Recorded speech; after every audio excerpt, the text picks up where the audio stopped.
with my bonds, so that as God is going to visit you, and that one I'm sure in the years to come, you will remember that I said it, and you will also be given hope that God, as he has visited you, is going to plant you in the land of Canaan. And so as you flip the pages to Exodus chapter 13, when things have gone out of hand and the children of Israel are rushing out of Egypt, I want you to notice what Moses carried. I'm in Exodus chapter 13, verse 19. Now, I will read from 18. But God led the people out through the way of the wilderness of the Red Sea, and the children of Israel went up, hastened out of the land of Egypt. They were rushing.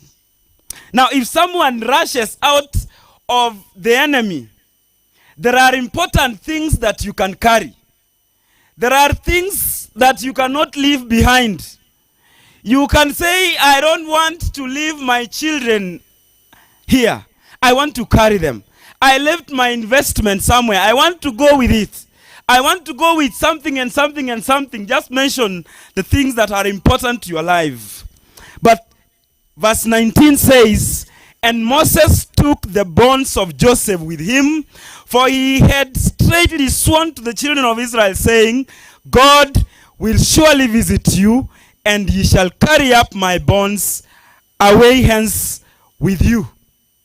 Now this one is interesting, because in Genesis chapter 50 verse 26, after Joseph had told them and he has taken an oath that you will not bury me here, in verse 26 the Bible says, so Joseph died being 110 years old, and they embalmed him, and he was put in a coffin in Egypt. So years to come, God visited the children of Israel through Moses, and he took them out of the land of Egypt. And now the only important thing that Moses is carrying with him are the bonds of Joseph after a very long time being embalmed in Egypt. Now if you go to Joshua, when the children of Israel have reached the promised land, when the children of Israel have had their inheritance in the land of Canaan, when the children of Israel have been visited by God, and God has fulfilled his word of visiting them and taking them out of the land of Egypt into the land of Canaan, which he promised them, and he has settled them. All the tribes have their inheritance, as Psalm 136 says, verse 31 of Joshua, verse 31 of Joshua chapter 24 says, Joshua chapter 24 verse 31, and Israel served the Lord all the days of Joshua, and all the days of the elders that overlived Joshua, and which we had known all the works of the Lord, and that he had done for Israel. And the bonds of Joseph, which the children of Israel brought out of Egypt, buried they in Shechem in a parcel of ground which Jacob bought of the.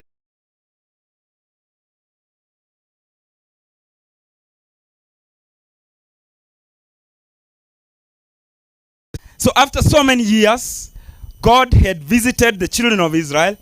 He had taken them out of the land.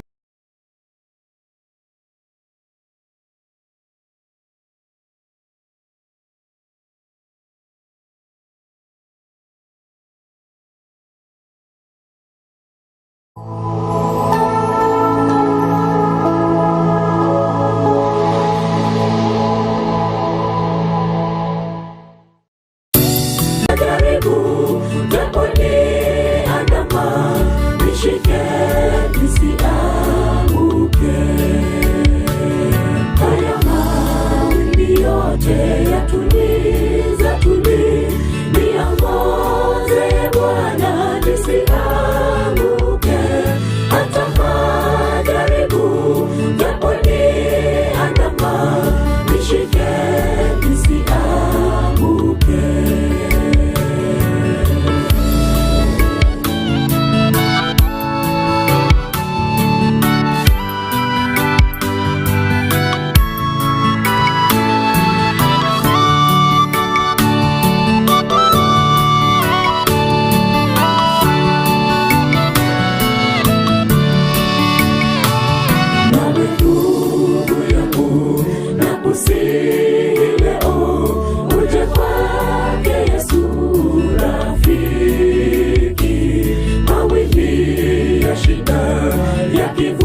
nisianguke.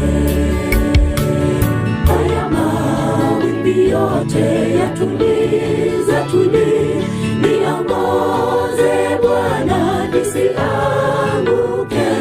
Hata majaribu yaponiandama, nishike nisianguke.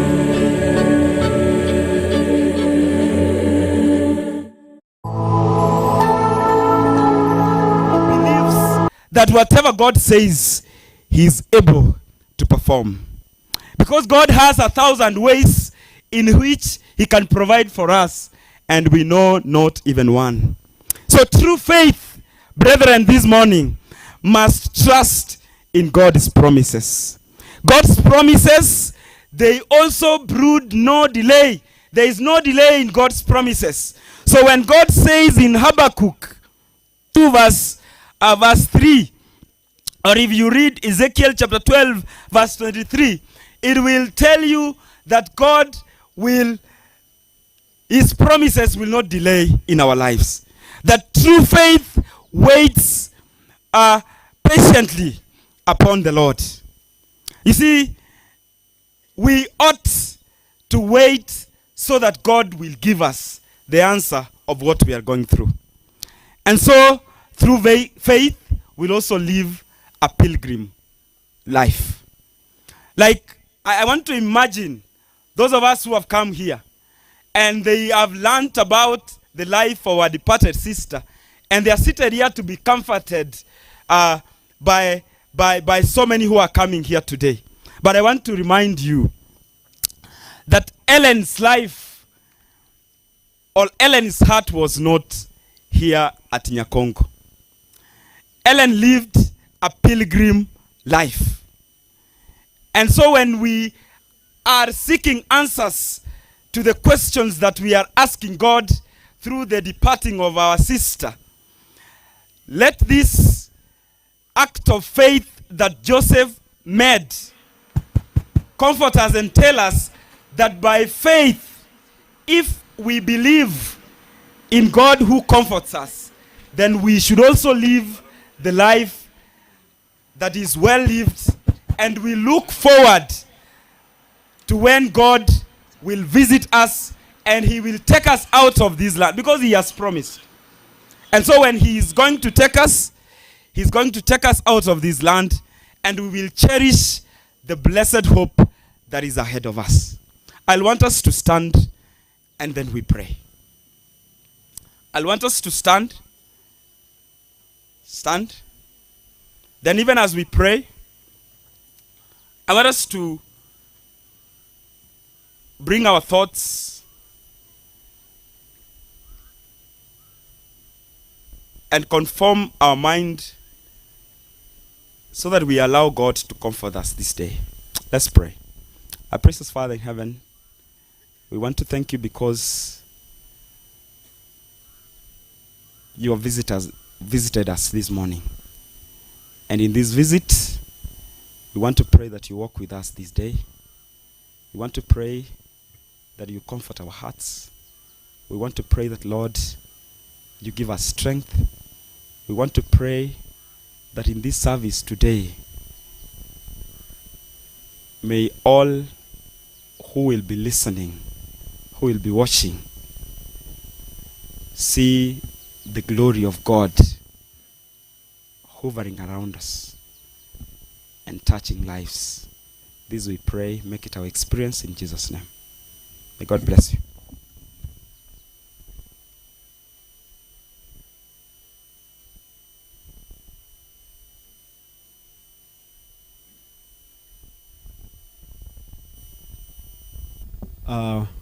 Just an announcement. Tafadhali, because tuko na wageni wengi,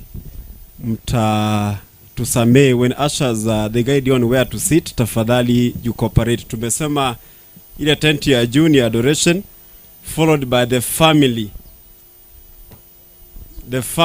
of I think Mogaka, if I'm not wrong.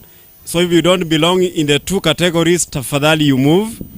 Na tumesema the first tent hii itakuwa ni Heaven Targeters. so ndio wanakaa pale. If you don't belong to that family, tafadhali utatusamehe. Followed by your voice melodies, YVM ndio wamepangwa hapa. So in that order, as we arrange you, tafadhali cooperate. Welcome to the next program.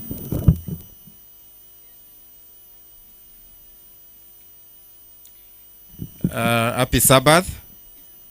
Happy Sabbath. Happy Sabbath. Yes, as we continue with the program, we are making announcements for the purposes of running a smooth program. One of the announcements is that if you have a car parked this side, you ensure you remove it from the shed and you park it this side for obvious reasons. Onye gari ya okere kurue nseme ya muinogaiga oye irani go chiga, starting from Obara. The next announcement for sanitation and washroom purposes, all the ladies, you will go this side on my right. There are washrooms there. All the ladies. Then the men, you will go to this section on my left. There is a washroom somewhere there behind that story building. And then behind me here, there is some washroom. Men can go there, but I'll prefer you to go the other side. I think you will observe those rules so that we run a smooth program. Thank you and may God bless you. Igo tindara chidriver chiko genda kuchigi garia. Kindly follow instructions. Asante sana. Tunamshukuru Mungu kwa siku ya leo. Najua kwamba makanisa mbalimbali katika wilaya hii yako hapa pamoja na kwaya ambazo zimetoka Kisii, na ukumbuke kwamba tuko live kwenye Kisii New Life ambapo ni YouTube, lakini runinga yenyewe tuko Voice of Victory na Edel TV wameshafika hapa. Kwa hivyo mtazamaji unayetazama kutoka sehemu yoyote, tuko katika mazishi ya Ellen ambapo kila mmoja hapa tunafanya huduma ya Sabato, lakini pia tutakuwa na hotuba ama salamu za kipekee. Kwa hivyo sasa kwa njia ya kipekee ningependa kuwakaribisha waimbaji wa YVM. Wanapokuja hivyo manake mtakuja haraka sana. Naposema hivyo mtakuwa mmefika hapa kwa sababu ya muda na kwa sababu ya live streaming. Zile kwaya zote ambazo zimefika hapa, hakikisha kwamba mmeweza kufanya usajili wenu hapo kwa ajili ya ratiba ya siku ya leo. Kwa hivyo tutakuwa tukienda hivyo, mnapoitwa ni kuja hapa mbele na kuanza kuimba. Kwa hivyo set wimbo wenu pale, tuanze katika uimbaji, lakini baada ya wao kuondoka tutaendelea katika leseni. Tunaimba wimbo nambari 10 wanapojipanga hivyo. Baadaye tutaelekezwa na ratiba ya siku ya leo. Kristo wane ema yote, let's sing. Kristo wane ema yote, imbisha moyo wangu, mifulizo ya baraka inaamsha shangwe kuu. Unifunze nikupende, nikuandame kote, moyo wangu ukajae furaha na tumaini.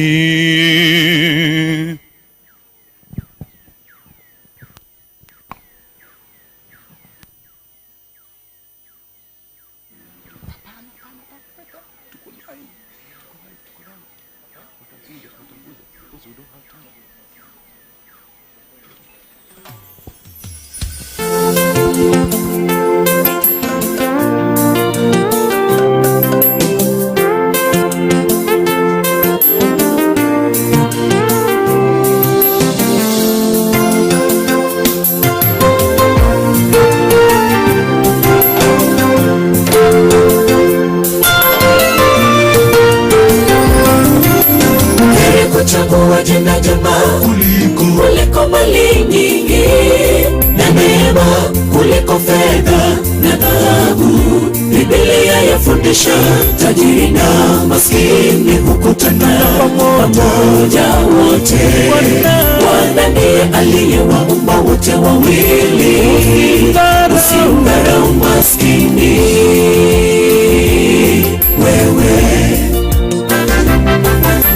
Heri kuchagua jina jema kuliko mali nyingi, na neema kuliko fedha. Biblia yafundisha tajiri na maskini hukutana pamoja wote. Bwana ndiye aliyewaumba wote wawili. Heshima na idumu, wenye busara huyaona mabaya na kujificha. Wajinga huendelea mbele wakaumia tu. Wenye busara huyaona mabaya na kujificha. Wajinga huendelea mbele wakaumia tu.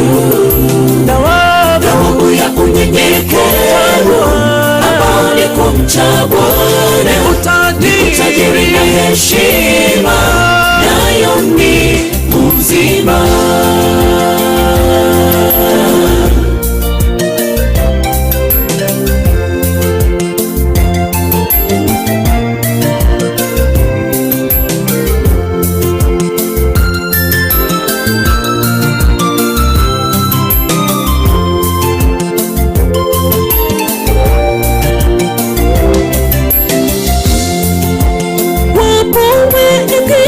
Wapendo wetu waliolala, waliowasaidia wengi kwa moyo safi. Majina yao yanakumbukwa, matendo yao utu wao wema na moyo safi. Mtumishi wa Mungu Tabitha aliwasaidia watu wengi. Jina lake linakumbukwa kwa matendo yake mema. Jina lako litakumbukwa na litakumbukwa jinsi gani. Matendo yako yatamfaidi nani? Jina lako litakumbukwa jinsi gani. Matendo yako yatamfaidi nani? Wewe. Heri kuchagua jina jema kuliko mali nyingi, neema kuliko fedha na dhahabu. Biblia yafundisha tajiri na maskini hukutana pamoja wote. Bwana ndiye aliyewaumba wote wawili. Heshima na idumu.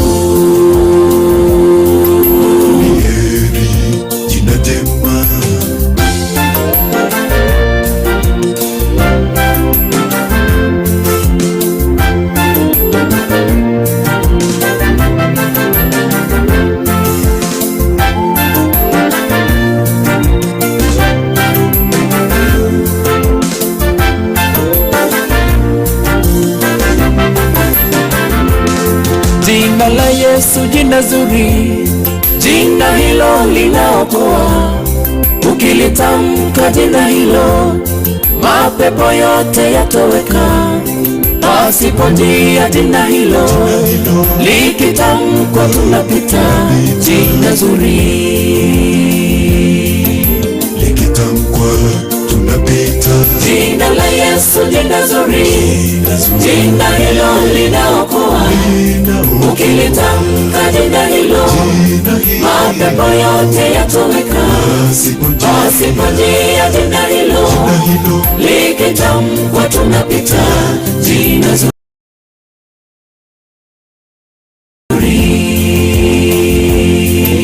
likitamkwa tunapita. Heri kuchagua jina jema kuliko mali nyingi, neema kuliko fedha na dhahabu. Biblia yafundisha tajiri na maskini hukutana pamoja wote. Bwana ndiye aliyewaumba wote wawili. Heshima na idumu.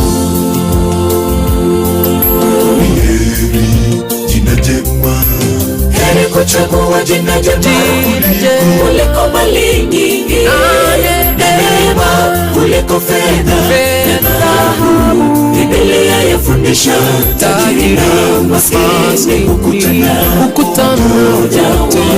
Bwana ndiye aliyewaumba wote wawili. Usimdharau maskini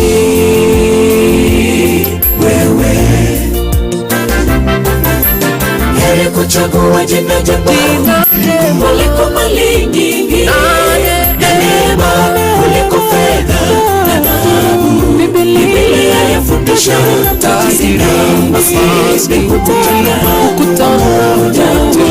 Bwana ndiye aliyewaumba wote wawili. Heshima na idumu. Jina jema. Asante kwa uimbaji huo. Tunaingia katika lesoni. We are going to use 25 minutes. Baadaye tutakuwa na uimbaji. Kwa hivyo kwaya zote tuna register. Wairimo yuko wapi pale asimame? Jamani njoo hapa. Huyu ndiye ana register kwaya zote. Kwa hivyo kwaya zote zitapata nafasi ya kuimba. Na hata jioni hakutakuwa na mahubiri, tutakuwa tukiimba. Tuombe. Tunakushukuru Mfalme na Mungu wetu, ni asante kwa wakati huu. Ni asante kwa maana umekuwa nasi, na zaidi ya wote tunapoingia sasa katika kipindi cha lesoni. Hebu na uwe nasi, tufunze wewe mwenyewe, sauti yako inongoneze na akili zetu tubadilishe.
tumeanza kuundergo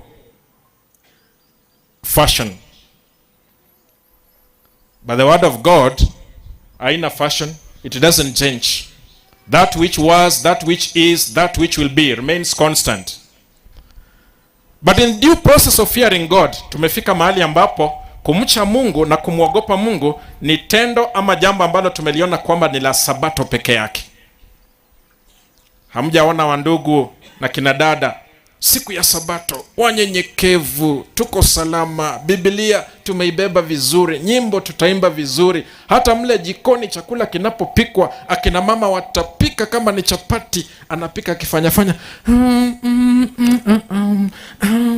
anaimba vizuri, maana ni siku ya Sabato. Lakini ikifika siku zingine utajua ujui. And so this lesson is telling us about fearing God. It is not limited to Sabbath. It is a day-to-day calling. It's a day-to-day activity. How can we give glory to God? That is what we should be answering ourselves. How do we give glory to God? And who can fear God and give him glory?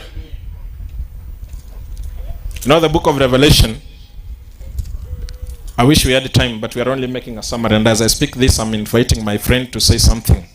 The book of Revelation, full of imagery. It's a book of grace.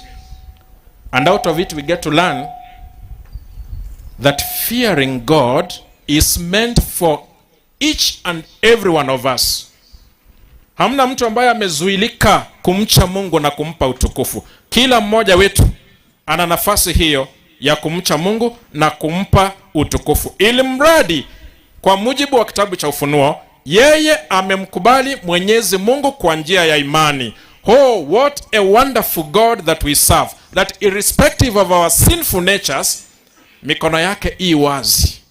Inasema tu yeyote yule ambaye ameniamini ana nafasi hii ya kumcha Mungu na kumpa utukufu kwa kuwa yeye amemwamini kwa njia ya imani. I want to bring on board my colleague here to take us through something, and then we'll come back and do a conclusion of it later. Karibu. Good morning. Just as my brother said, we need to have a practical religion. And this is what God is calling upon us as his church. Fearing God does not mean running away from him. It is about having reverence for God and respecting him. And why do you choose, or do I choose to have reverence or respect for God? In the book of Psalms 119, verse 73 and 74, you find that God says he created you. He created me. So when he calls you and he calls me to have reverence, to have respect for him, then is bringing into your attention your existence. Where did you come from? How did you come to be? The person who created you, who created me, requires of you to have reverence for him in whatever you do in this life.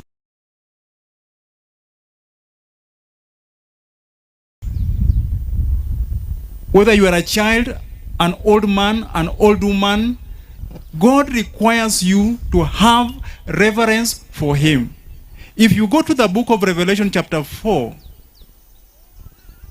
we are introduced how people or how beings in heaven worship God. They fall on the ground prostrate. They bow in reverence for God. Now that is the church in heaven. We have a church of God on earth. And God is calling us to be in unison, in reverence and in worship. The same way God is being worshipped in heaven, he requires of us to worship him here on earth. So how are you worshiping God? The Bible says, fear God and give glory, for the hour of his judgment is come. I want you to have an analysis of how you pray and how you worship God. You know, my sister is sleeping. And sometimes you may not have a thought of how and why God has allowed that. In the book of Isaiah, chapter 57 from verse 12, it says, from verse 1, the righteous perish, and the son, and no man lays it into heart. The merciful men are taken away, none considering that the righteous is taken away from the evil to come. He shall enter into peace, they shall rest in their beds, each one walking in his righteousness. So, when we see our sister sleeping,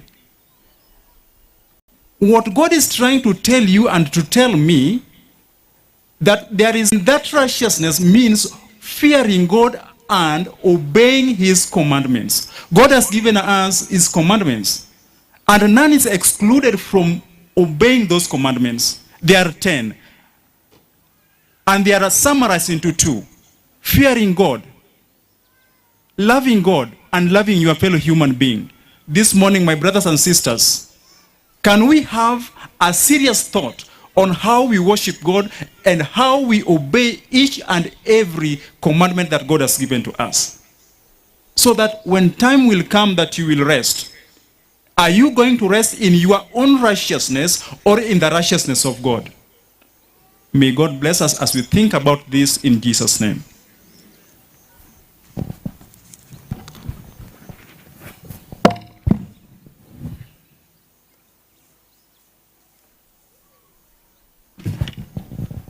Happy Sabbath once again.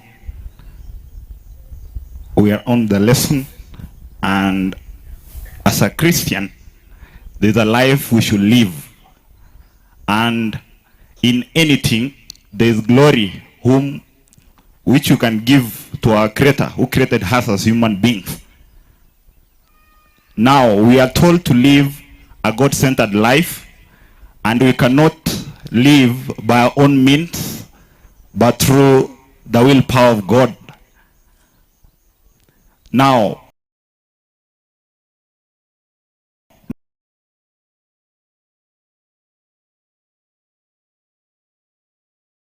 many have centered their lives in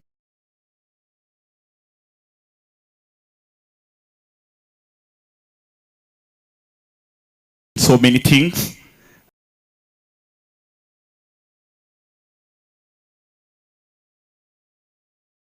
That's why living a God-centered life becomes a challenge.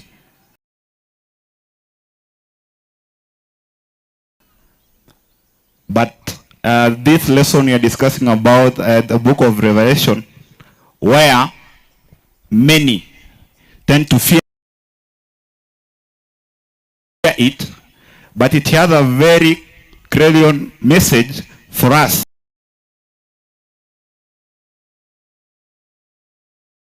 And that is to fear, to respect, and to honor God.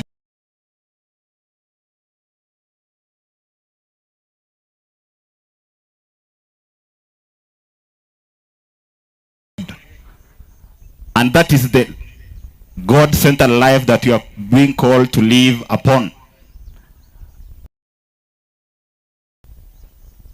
Now, as a Christian, many things come on our way, but when it comes on our living, now it depicts who you are. We can be Christians by name, but in our actions we are very far from that Christianity. That's why we are learning throughout this lesson that when we sent our lives unto Jesus Christ, then will make us live according to his will. Now, God is God of love. That's why he gave us a free will. If we use that free will rightly, us as Christians, then we'll be living a God-centered life. Now, on our choosing, it comes from our thoughts and our mind. And that we are being told to guard our mind so that whatever we do, whatever actions we commit, it comes rightly from our Lord Jesus Christ. Thus we are being told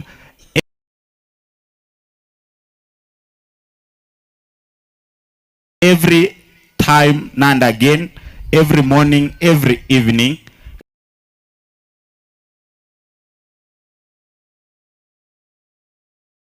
let us base our lives unto Jesus Christ, and he'll give us his will to carry on as we are living. Thank you. God bless you.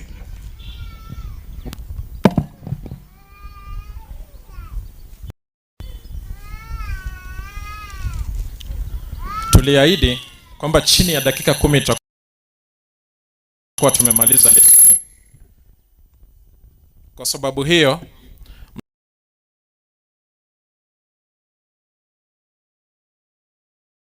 mtatusamehe kwamba tutakuwa na nafasi pana kwa ajili ya maswali mengi na majibu.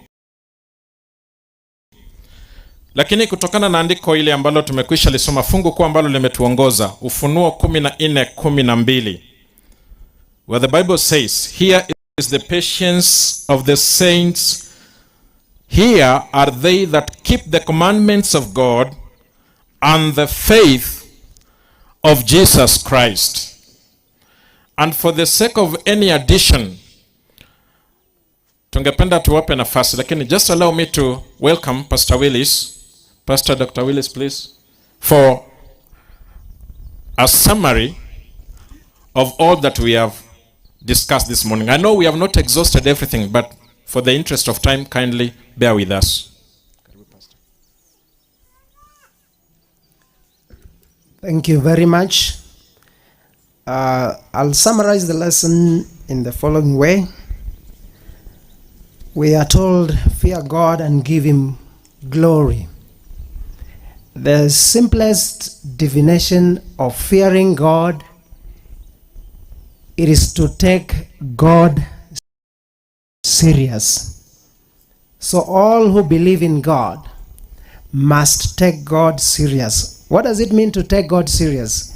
It means whatever God says, he means exactly that. And for us, whom God created in his image, he wants us to take him serious in whatever that he says in his word. And there are ways that will portray that indeed we are taking God serious. The first one is our diet.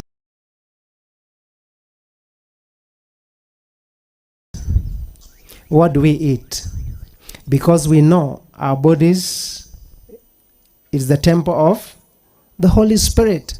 So if we have allowed God to come into our hearts, it is very important to be careful on what we eat. People who drink alcohol and they take other kinds of foods that damage the body, it means they don't believe that their body is the temple of the Holy Spirit. Number two, the way we dress. How do we dress? Do we glorify God in our dress? You know, at times we say it doesn't matter how I dress. It matters that Christ is in me. You know, Christ in you comes out. Everybody will see. Everybody will know. So our dress should give him glory.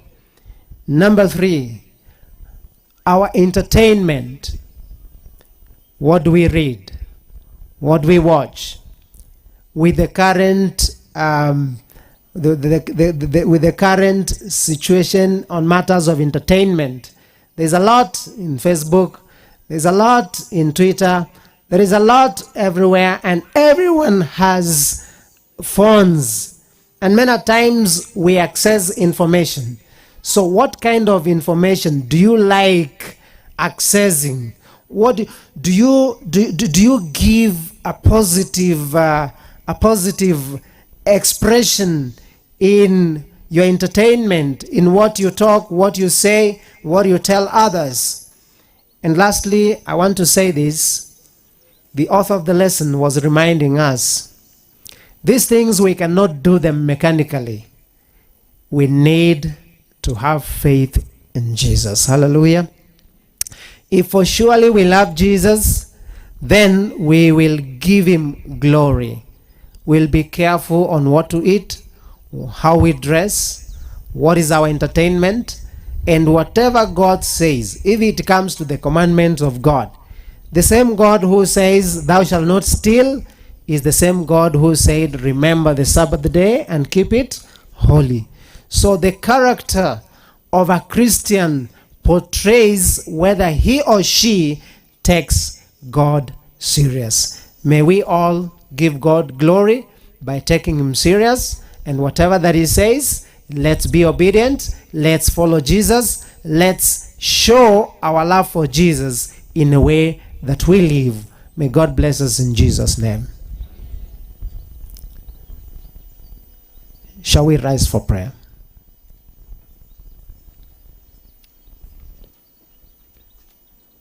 Let's pray.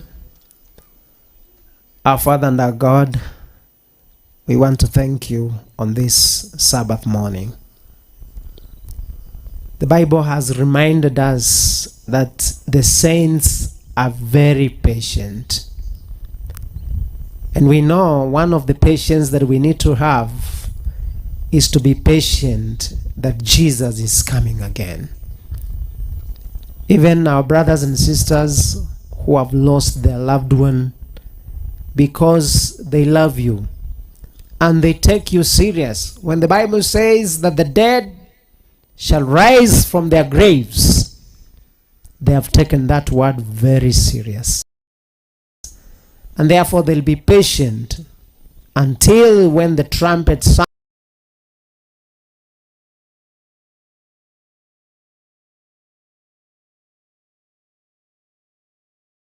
sounds, and we shall see our sister one more time.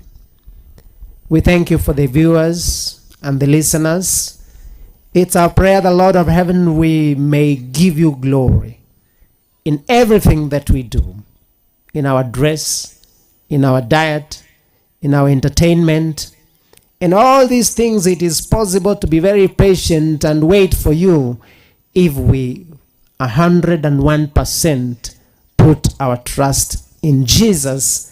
And the same Jesus, he is the word. As we read your word, help us to be obedient and to live the word, so that everyone that meets us on the way, he may see Jesus through our character. Thank you, Lord, as we continue with the worship today.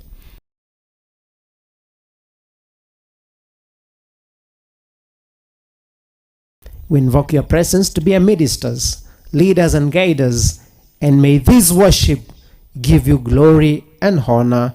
In Jesus' name we pray. Amen.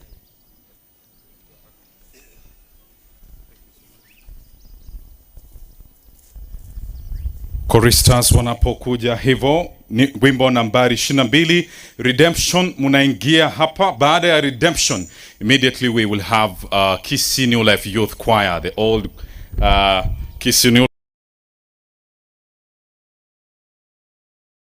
Life Youth 1 2. Kwa hivyo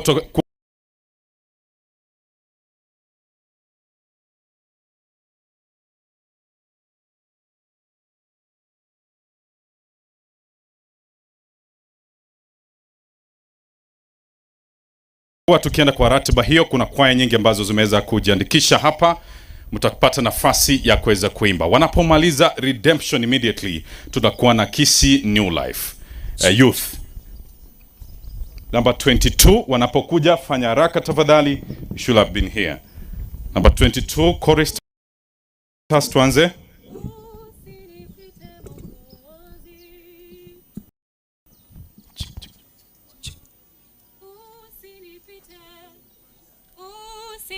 Usinipite Mwokozi, twende. Usinipite Mwokozi, unisikie unapozuru wengine, usinipite Bwana, Bwana, unisikie unapozuru wengine, usinipite. Kiti chako cha rehema na kitazama, magoti napiga pale, nisamehewe. Bwana, Bwana,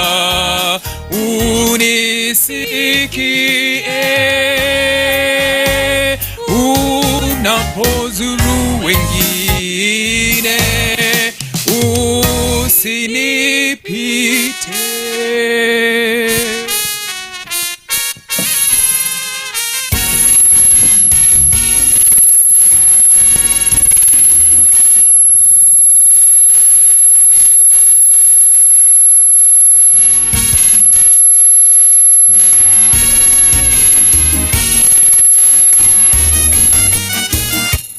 Zita ni furaha.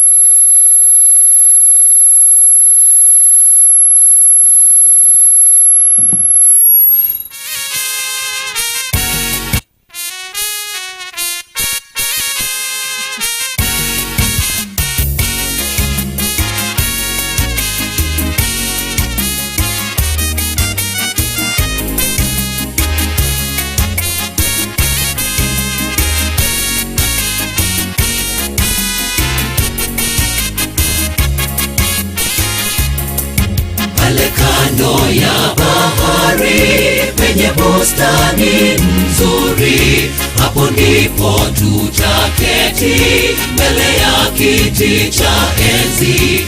Taji zile tutavikwa zitang'aa kama nyota, ni furaha ya ajabu kwa walioshinda vita.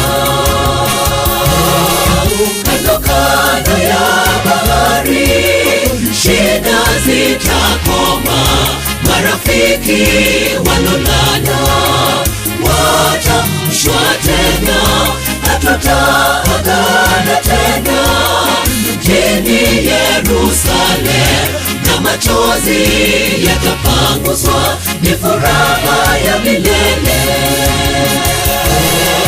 Kando kando ya bahari shida zitakoma, marafiki walolala watamshwa tena, hatutaagana tena mjini Yerusalem, na machozi yatapanguzwa, ni furaha ya milele.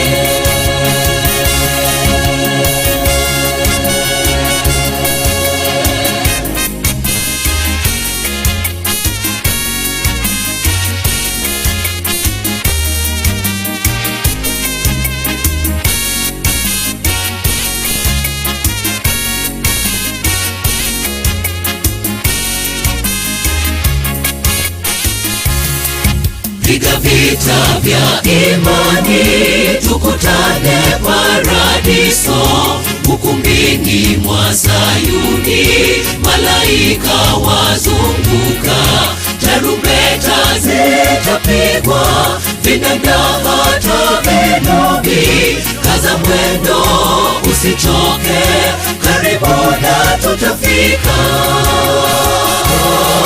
Kando kando ya bahari, shida zitakoma, marafiki walolala watamshwa tena, na tutaagana tena mjini Yerusalem, na machozi yatapanguzwa, ni furaha ya milele. Kando kando ya bahari, shida zitakoma, marafiki walolala watamshwa tena, na tutaagana tena mjini Yerusalem, na machozi yatapanguzwa, ni furaha ya milele. Kando kando ya bahari, shida zitakoma, marafiki walolala watamshwa tena, na tutaagana tena mjini Yerusalem, na machozi yatapanguzwa, ni furaha ya milele. Kando kando ya bahari, shida zitakoma, marafiki walolala watamshwa tena, na tutaagana tena mjini Yerusalem, na machozi yatapanguzwa, ni furaha ya milele.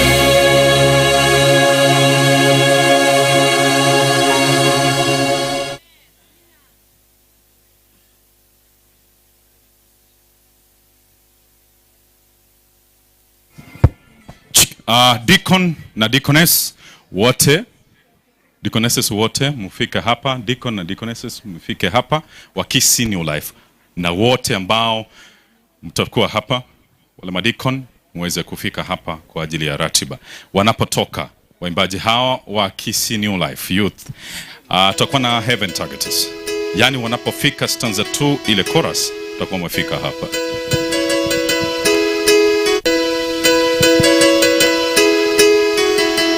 Kuna youths wale ambao wamekawa New Life, tunawaona.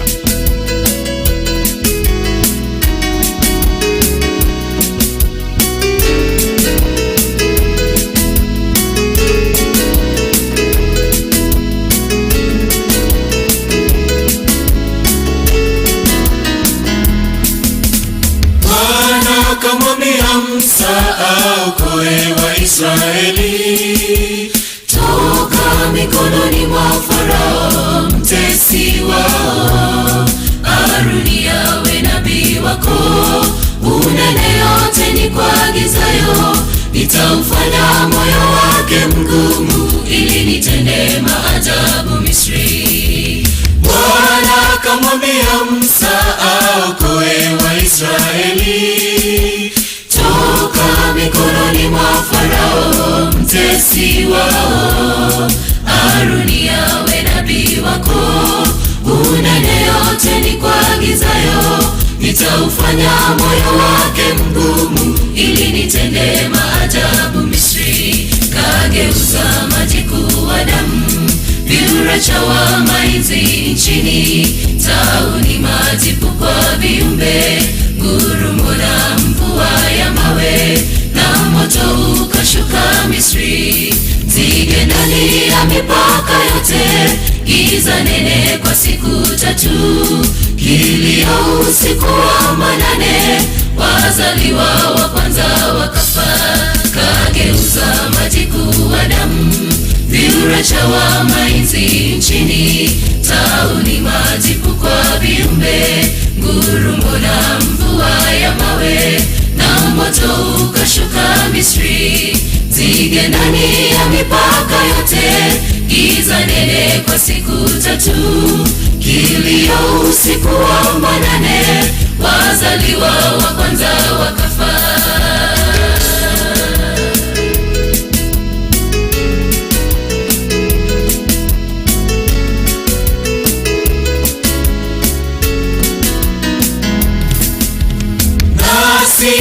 tu kama Farao wa siku hizi za leo. Tumefanya mioyo migumu kusikia neno la Yesu, ndipo shida za tukumba mara, vifo, magonjwa, njaa na vita. Atusihi tutafute uso wake, atukomboe toka jangwani. Nasi pia tu kama Farao wa siku hizi za leo. Tumefanya mioyo migumu kusikia neno la Yesu, ndipo shida za tukumba mara, vifo, magonjwa, njaa na vita.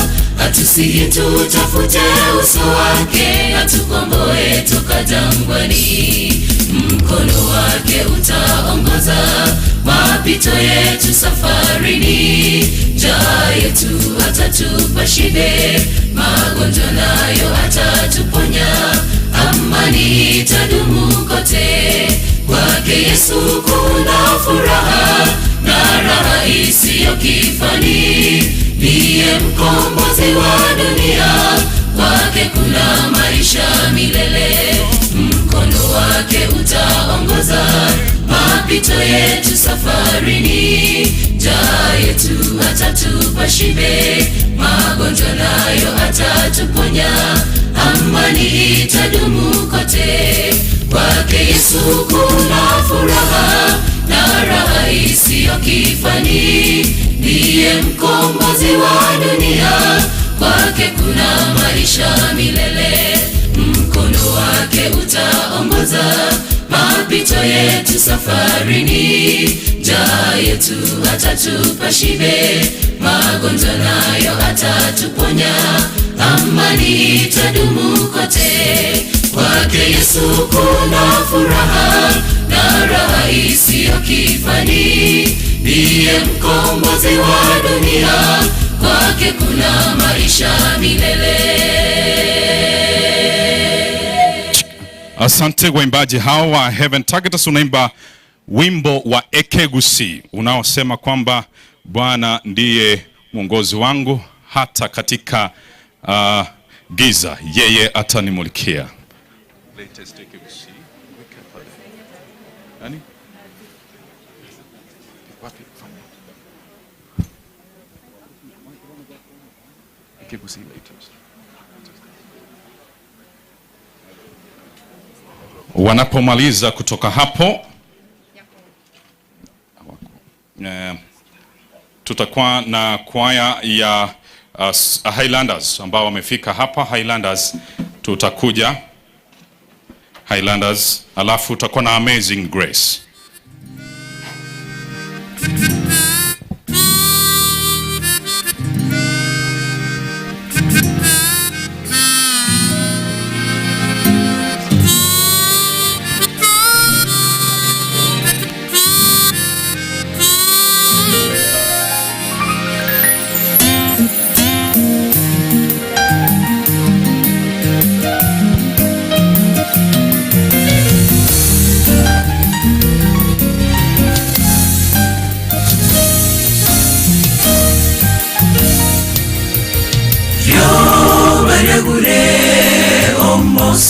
Kerima natuba amaiso moyo oichaniwa kero kende natarire asogo sario konene amabera yenda tube obore ubwane yo bariagure omosunte kerima natuba amaiso moyo oichaniwa kero kende natarire asogo sario konene amabera yenda tube obore ubwane yeso nene obora bobonene amasase ayare omoyo ne ime amarene rirumbe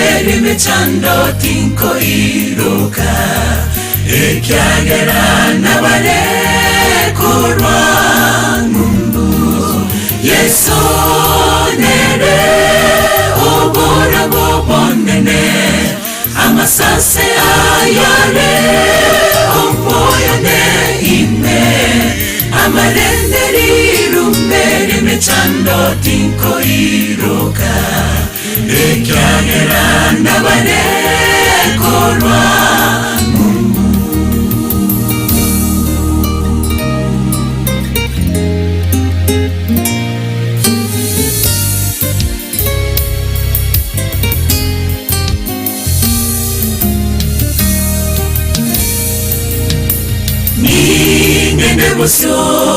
no kwege no konene Yeso olabire chera yaba egeni mobisa takombua ere karenanje tare bosyo goika mungu ningende bosyo no kwege no konene Yeso orabire chera yaba egeni mobisa takombua ere karenanje tare bosyo goika mungu Yeso nere obora bobonene amasase ayare omboyone ime amarenderi rumbere mechando tinko iroka ekyagera nabane korwa mungu Yeso nere obora bobonene amasase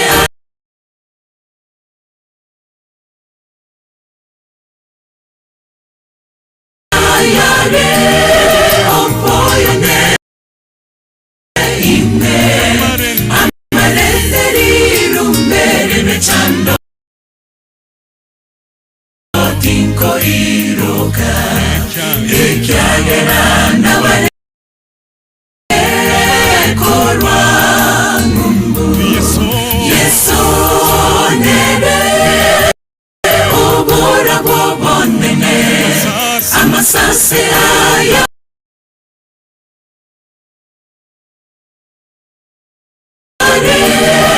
omboyone ime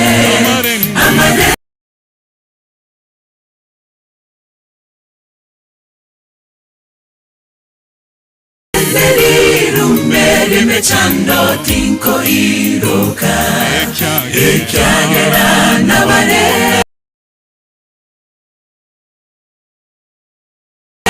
korwa mungu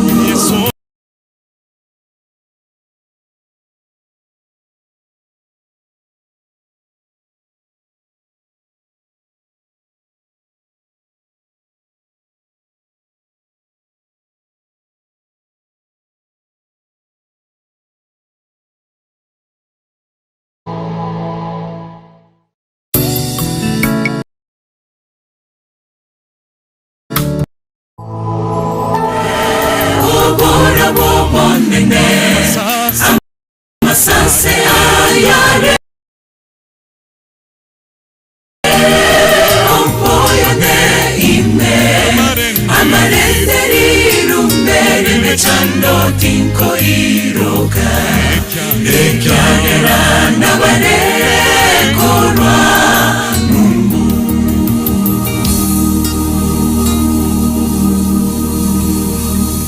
Amen. Thank you. Highlanders wanapoingia Highlanders, baada ya hao nitawaelekeza tutakuwa na Amazing Grace. Lakini baada ya Amazing Grace tutakatishia hapo tunapoingia katika ratiba nyingine. Kwa hivyo Highlanders, tupatie wimbo baada yenu Amazing Grace, alafu tutasitisha kidogo, alafu nitawaelekeza.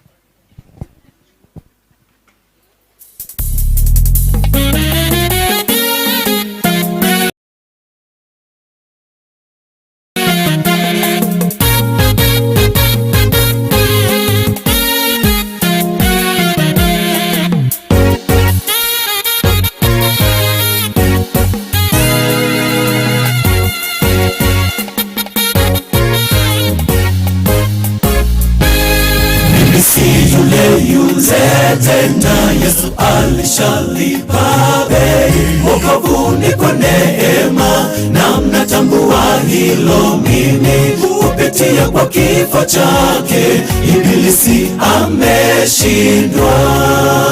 Mimi si yule tena, Yesu alishalipa bei. Wokovu ni kwa neema, na mnatambua hilo. Mimi kupitia kwa kifo chake, ibilisi ameshindwa.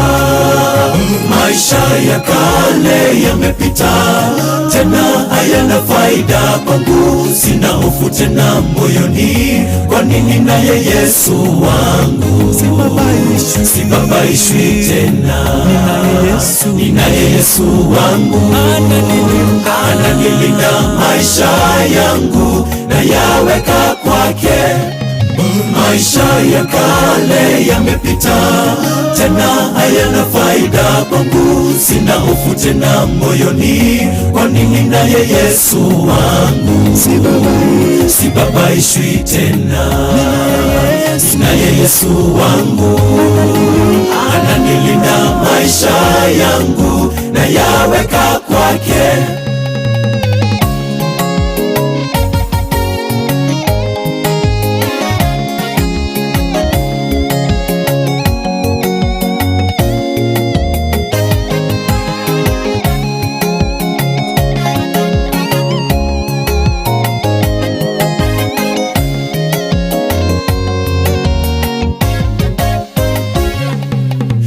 Kipaji cha neema kupitia kwa kifo chake, na kirimi wa haki tu, Yesu na msifu daima. Natangaza ushindi wangu ukatika Bwana tu.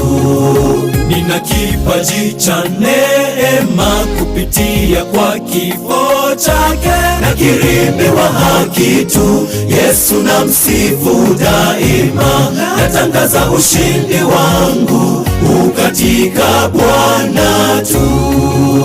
Maisha ya kale yamepita, tena hayana faida kwangu. Sina hofu tena moyoni, kwa nini naye Yesu wangu. Sibabaishwi tena, ninaye Yesu wangu.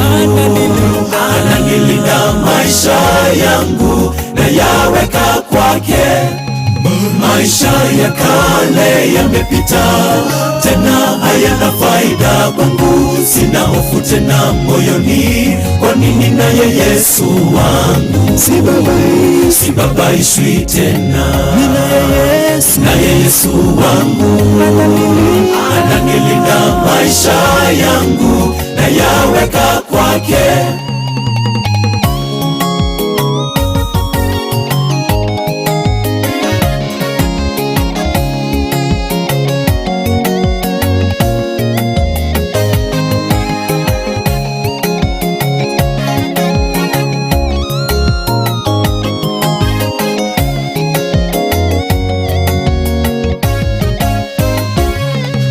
Maisha ya kale yamepita, tena hayana faida kwangu. Sina hofu tena moyoni, kwa nini naye Yesu wangu. Sibabaishwi tena, ninaye Yesu wangu. Ananilinda maisha yangu, na yaweka kwake. Maisha ya kale yamepita, tena hayana faida kwangu. Sina hofu tena moyoni, kwa nini naye Yesu wangu. Sibabaishwi tena, ninaye Yesu wangu. Ananilinda maisha yangu, na yaweka kwake. Maisha ya kale yamepita, tena hayana faida kwangu. Sina hofu tena moyoni, kwa nini naye Yesu wangu. Sibabaishwi tena, ninaye Yesu wangu. Ananilinda maisha yangu, na yaweka kwake.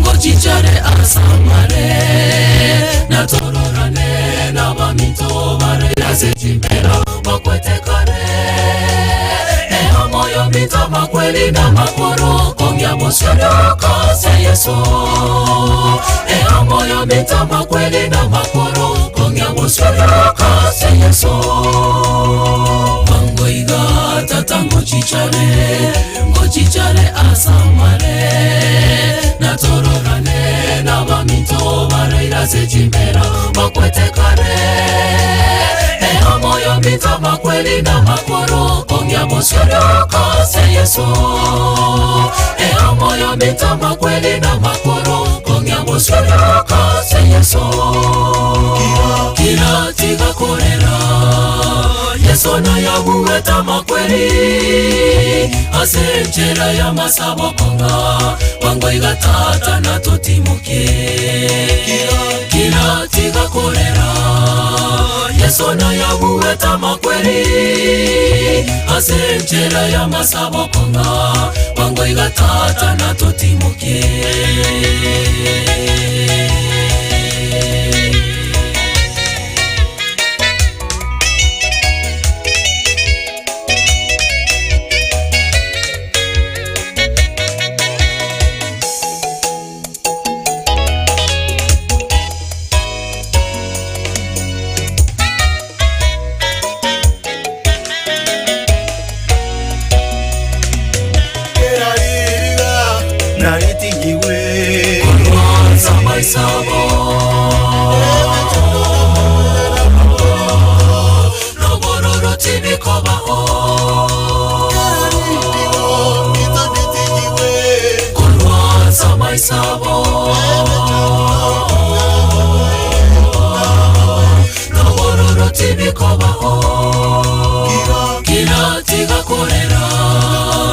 Sona ya buweta makweli asenchera ya masabo konga wangoiga tata na totimuke kila tiga kolera Sona ya buweta makweli asenchera ya masabo konga wangoiga tata na totimuke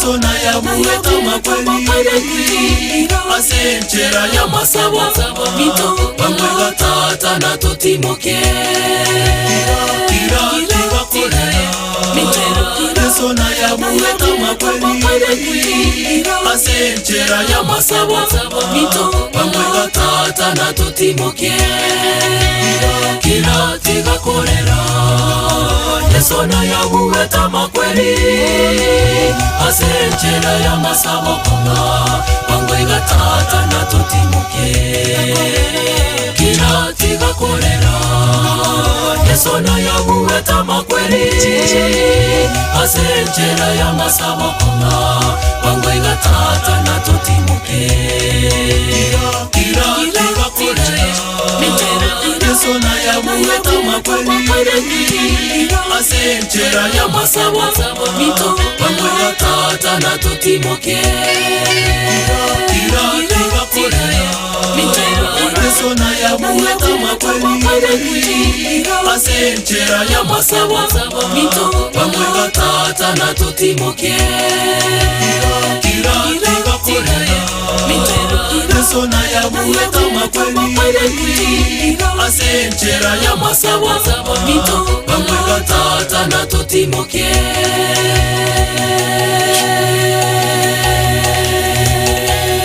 Asante, tutasitishia hapo kipindi cha nyimbo. Tunaenda kuimba wimbo number 100 in our hymn. Kila mtu afungue pale. Kuna simu, wengine wako na vitabu. Tungependa kufungua pale. Fungua pale 100. Tuna kwaya nyingi tu ambazo zimefika hapa, lakini kwa sababu ya muda tutasitishia hapo. Tutaimba kwaya zote after lunch. Hakutakuwa na mahubiri, kutakuwa na nyimbo tu. Kwa hivyo mtapata nafasi ya kuimba nyimbo 5 5 5 5 5. Kwa hivyo ujiweke tayari, hata usiku nyimbo 10 10 10 10. Kwa hivyo ujiweke tayari.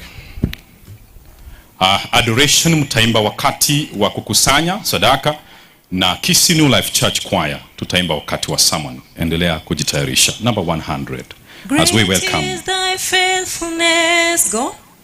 Kidogo. Iki iko juu kidogo. Great. For the congregation. Great is thy faithfulness. Great is thy faithfulness. Go. Great is thy faithfulness, O God my Father. There is no shadow of turning with thee. Thou changest not, the compassions they fail not. As thou hast been, Thou forever will be. great is thy faithfulness. Great is thy faithfulness. Morning by morning, new mercies I see. All I have needed, thy hand has provided.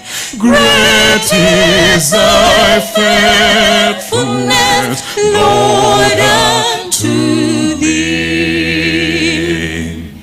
Summer and winter and springtime and harvest, sun, moon, and stars in the courses above, Join it on nature in manifold witness to thy great faithfulness, mercy and love. Great is thy faithfulness, great is thy faithfulness. Morning by morning, new mercies I see.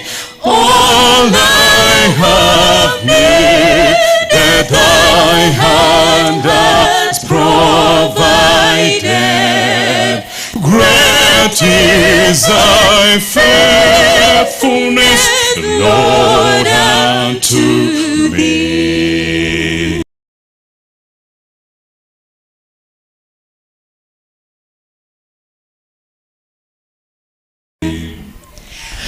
pardon for sin and abuse that endureth. Thy wounded presence to cheer and to guide. Strength for today and bright hope for tomorrow.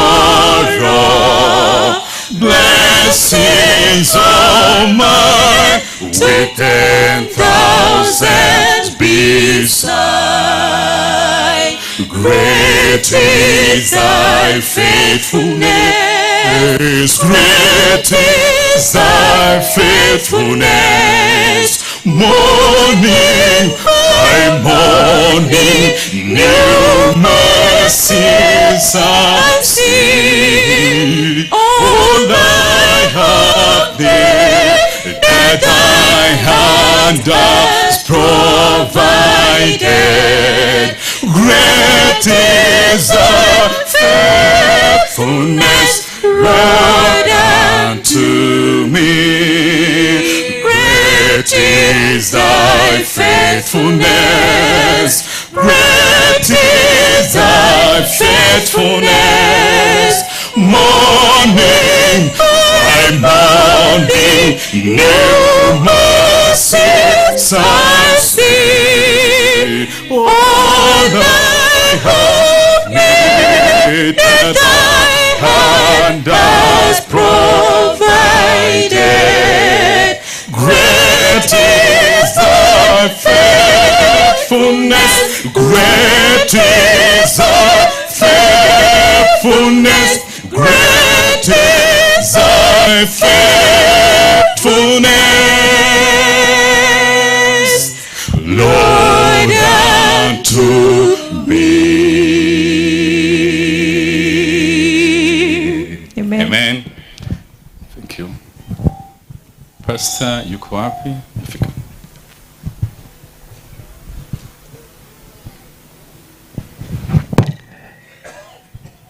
Thank you. The Lord is faithful.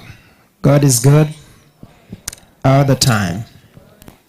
We want to take a few minutes of prayer, bearing in mind that the choir that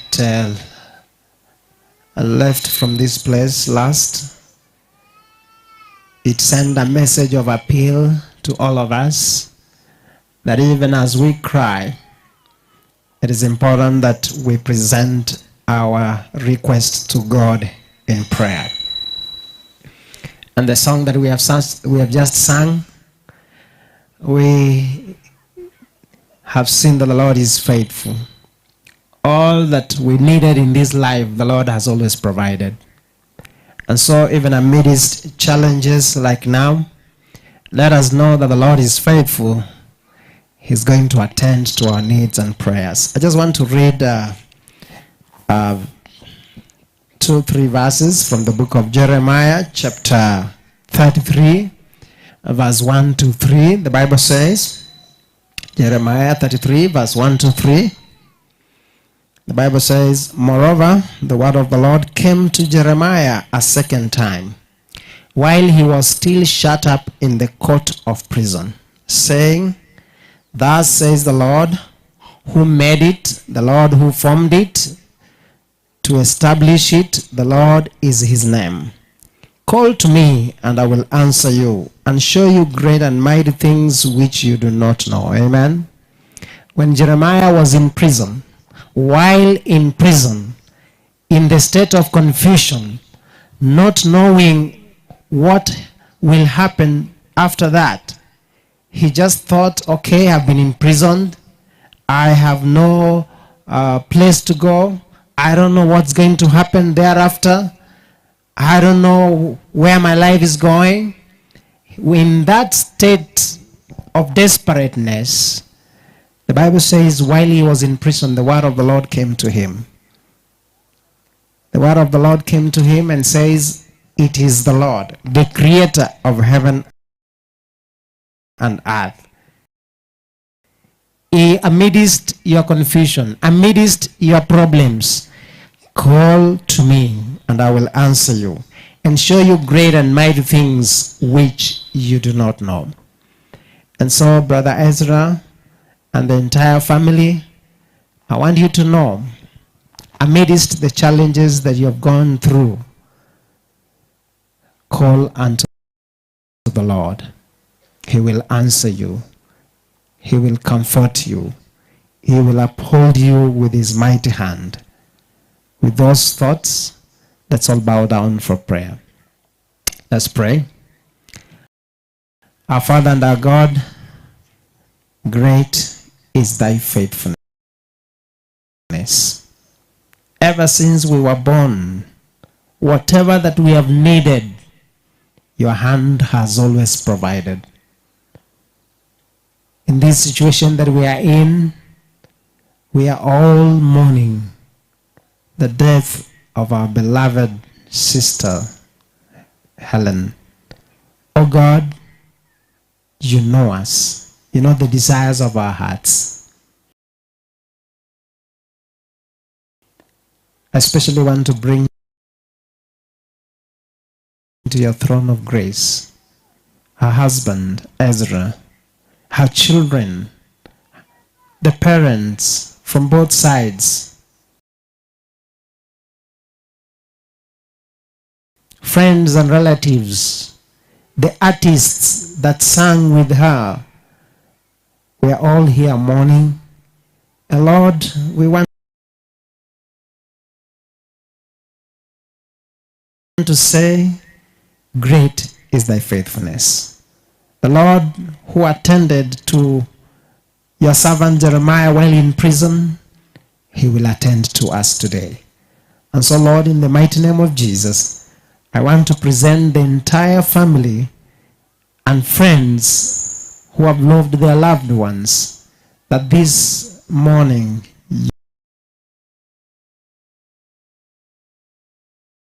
you may touch their hearts and heal their wounds and give them hope beyond the grave.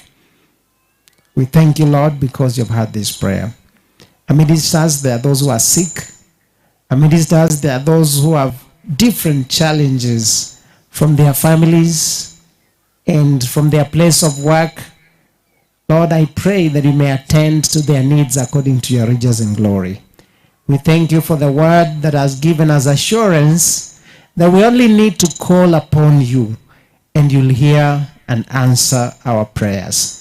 And at this moment, Lord, as we wait upon to listen to your word from your manservant, it is our prayer that the word that will come forth may meet each one of us at our points of needs.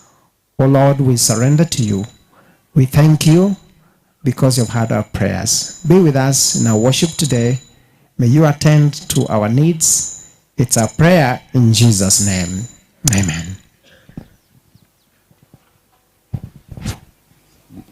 We'll do this chorus as we sing Be Silent, or Yes, He Cares. We've been asking ourselves whether Jesus cares. Yes, He cares.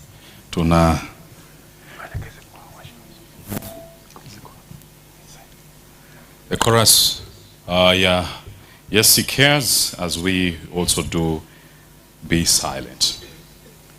Oh, yes, He cares. Oh, yes, He cares, I know. Let's sing. Oh, yes, He cares, I know. He cares. His heart is touched with my grief. When the days are weary, the long nights dreary, I know my Savior cares. Be silent. Let's go. Be silent. Be silent. A whisper is heard. Be silent and listen. Oh, treasure each word. Tread softly, tread softly. The Master is here. Tread softly, tread softly. He beats us strongly.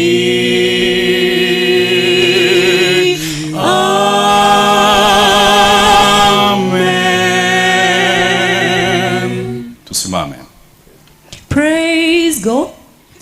Praise God, from whom all blessings flow.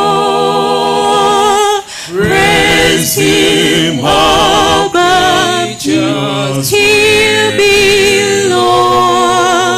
Praise Him above, ye heavenly hosts. Praise Father, Son, and Holy Ghost. Amen.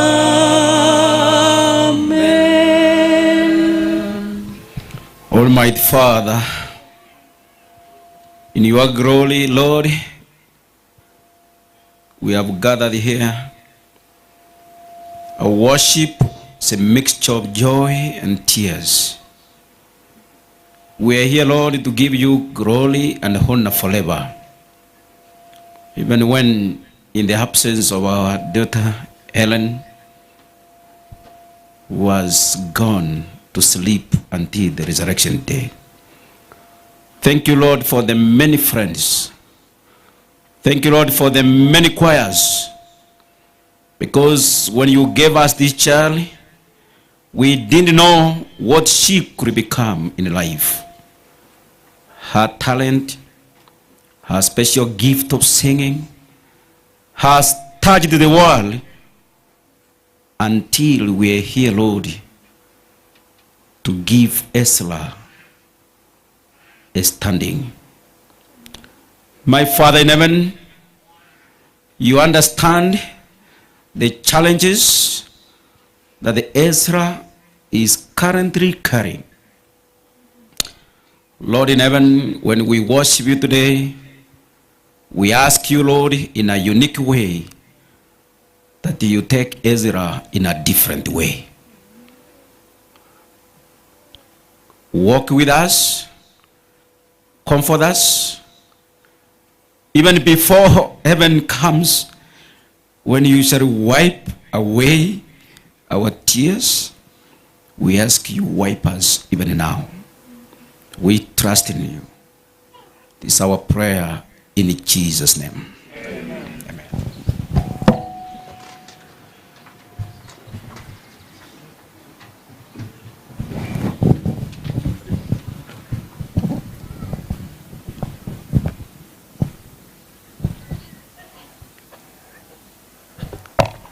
Happy Sabbath, church.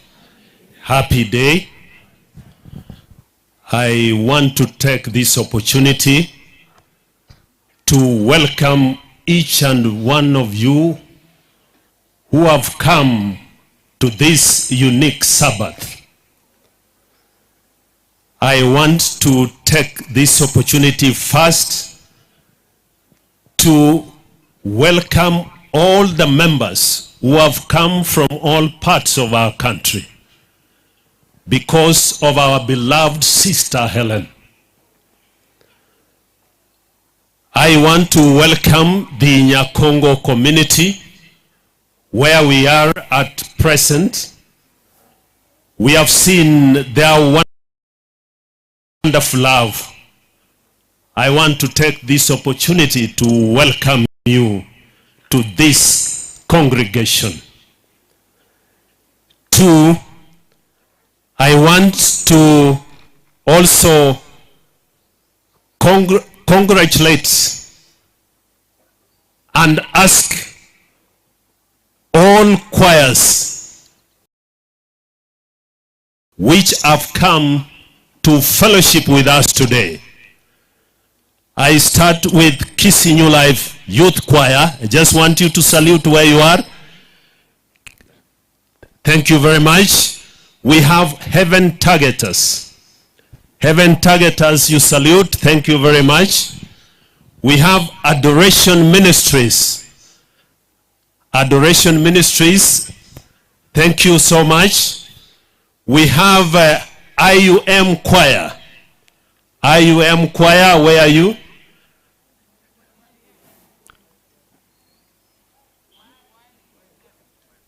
Okay, YBM Choir. Where are you? Oh, thank you so much. Kisii New Life Church Choir. Thank you very much. We have Signature Tunes. You are there? Okay, next we have Redemption Choir. Redemption Choir. Thank you, they are down there. We have Christ Highlanders Ministries. Christ Highlanders Ministries. Oh, they are down there. They are saluting. We have Amazing Grace. Oh, salute back. Oh, thank you very much. we have Mochenwa youths. Mochenwa youths are amongst us. They are there. Thank you very much. We have the Talanta kids. Oh, they are young ones there. Oh, wonderful. Then we have the pilgrims ministers. Pilgrims, thank you very much. Welcome. We have Glorious Kolar. Where are they? Oh, thank you very much. Welcome. We have the foundation ministers, Kisii. Foundation ministers. Where are they? Oh, thank you very much. God bless you. Oh, now, together with that, I want to welcome the friends of Helen and Ezra. Those friends who have come from far. Friends of Helen and Ezra. Thank you. Thank you whenever you are. Then we have colleagues of Helen and Ezra. Colleagues, those who used to work with Helen, those who used to work or who are working with our brother Ezra. Whenever you are most welcome. Then amongst us, I know there are many friends who have come, and we are privileged to have our women rep, Nyamira County, Honorable Cherusa Momanyi.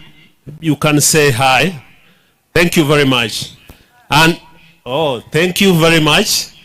We have pastors here. We have even Pastor Michira.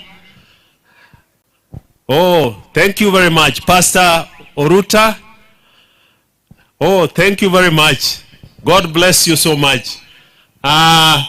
This time I come to those who are going to minister.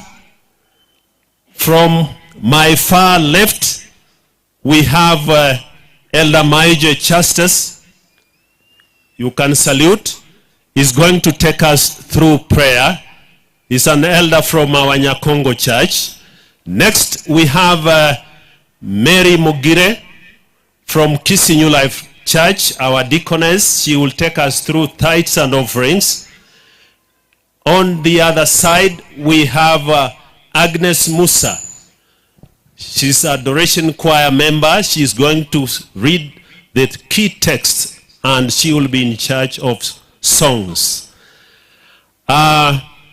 Me introducing, I'm Elder Bagwasi Abel from Kisii New Life Church. And the one who is going to bring the bread of life today is none other than our pastor, Enoch Oga.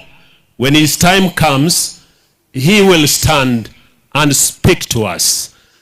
How many will welcome him during his time? Thank you. God bless you.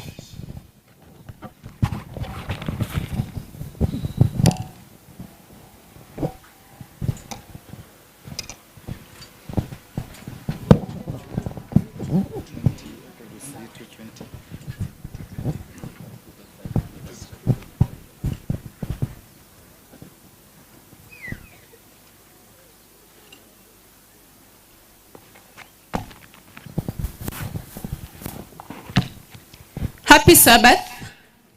Happy day. Happy Sabbath. And happy day. Amen. My Bible. My Bible. Oh yes, what a wonderful Bible that God gave without me. Oh yes, we are traveling together. My Bible and I. Amen. We thank God. I want to urge all of us that we turn to our holy books, the Bibles. Our key text comes from the book of Isaiah, chapter number 35, verse 10. I will read in Kiswahili and English, and if you are there, say amen. Sijasikia amen pale juu. Say amen. Basi tutasoma kwa pamoja.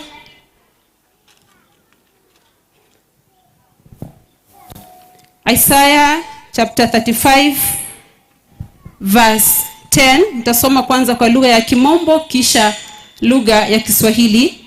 Kwa Kiingereza maandiko yanasema, and the ransomed of the Lord shall return and come to Zion with singing, with everlasting joy on their heads. They shall obtain joy and gladness, and sorrow and sighing shall flee away. I pardon. And the ransomed of the Lord shall return and come to Zion with singing, with everlasting joy on their heads. They shall obtain joy and gladness, and sorrow and sighing shall flee away. Kwa Kiswahili maandiko yameandikwa hivi. Isaiah 35 fungu lake la 10 inasema, na hao waliokombolewa na Bwana watarudi, watafika Sayuni wakiimba, na furaha ya milele itakuwa juu ya vichwa vyao. Nao watapata kicheko na furaha, huzuni na kuugua zitakimbia. Nitarudia. Na hao waliokombolewa na Bwana watarudi, watafika Sayuni wakiimba, na furaha ya milele itakuwa juu ya vichwa vyao.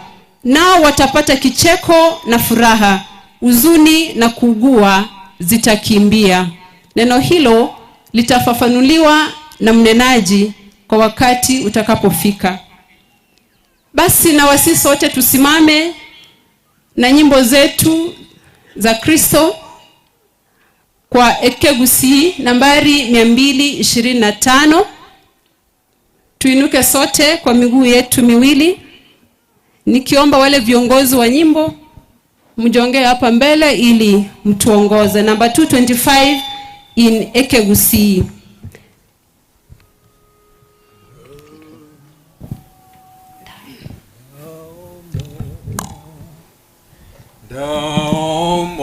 Damonene Jehova, tuimbe. Daemonene Jehova, moeti wense jembe, ndomoro ayomonguru, mbate asoko boko, endagera ya igoro, ondagere nigote, ondagere nigote,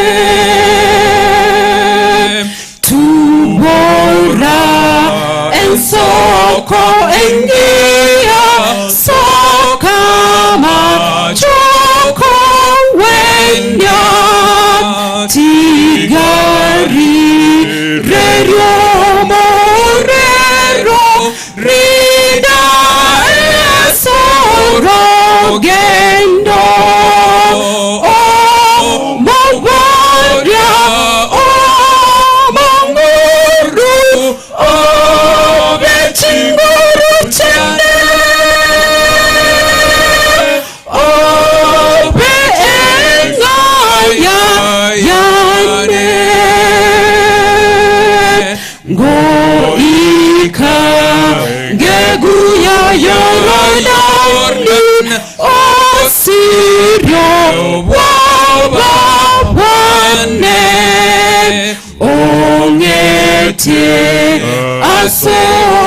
asomorindo nike umpukanani amatera ya koboka nengoterere aye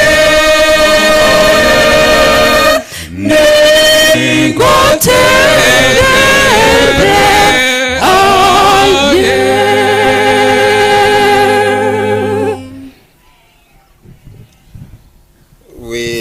praying. Heavenly Father, we want to thank you so much. We have come to thy presence this Sabbath to worship you and to celebrate this holy day. Today, we come with mixed feelings because one of us is not with us. Lord, you are the great comforter. We pray that you comfort us. We know that, Lord, amatukonsi nesegi titoli nogotimuka oikayo irane osirie ebibe namakweli. Even now come, Lord. You have told us in your word that you've kept our tears in your bottle. Will you do nothing about it? Surely not, you will not. You've told us that when we'll cry to you, our enemies will run away. We pray that, Lord, may our enemies run away. You've told us in your word, ayanomolisi ito titokolemerwa. We pray for Brother Ezra. May he not want as he starts a new life. Lord, this Sabbath as we worship you, we pray that, Lord, even as we ask ourselves questions, let thy workmanship be manifested through the sleeping of Ellen. Tige mirimo yao eorokie asenge nchio kurara kwa Ellen elinde olio tarabe kogo semelia sogo chakwa wakabere abe kogo semelia sole nga soon you are coming back. That is the hope we have burning in our hearts. Speak to us today. Speak through Pastor. Let us hear your word. And when we depart from this place, we say, surely the Lord has been with us. You've led us all through. Yesterday you did wonders. And today, we know that you will do wonders. You, the Lord, you calm the seas, you calm the waves. Even today you will command the weather, and the weather will behave. Be with us now, for we pray in Jesus' name. Amen. I also want to recognize the presence of Nyabiemba SDA Church Choir. Feel most welcome. I have also seen part of Nyakongo SDA Church Choir members. Also welcome. And the other church members of Nyakongo SDA Church, you are most welcome. We are sorry that most of our members are not in today. We are receiving a new pastor in the district, some few meters away from here. They'll join us in the afternoon. Thank you, and may God bless you.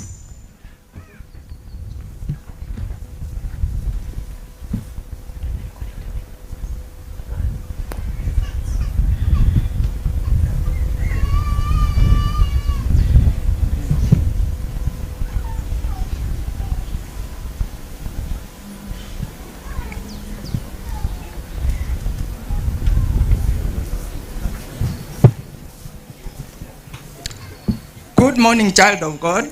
Good morning. It is time for tithes and offering.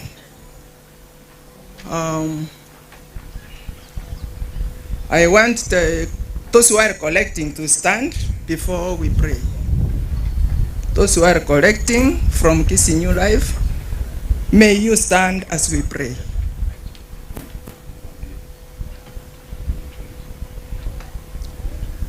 Let us pray. Our Heavenly Father, we are going to give tithes and offerings for your work. May you bless our pockets.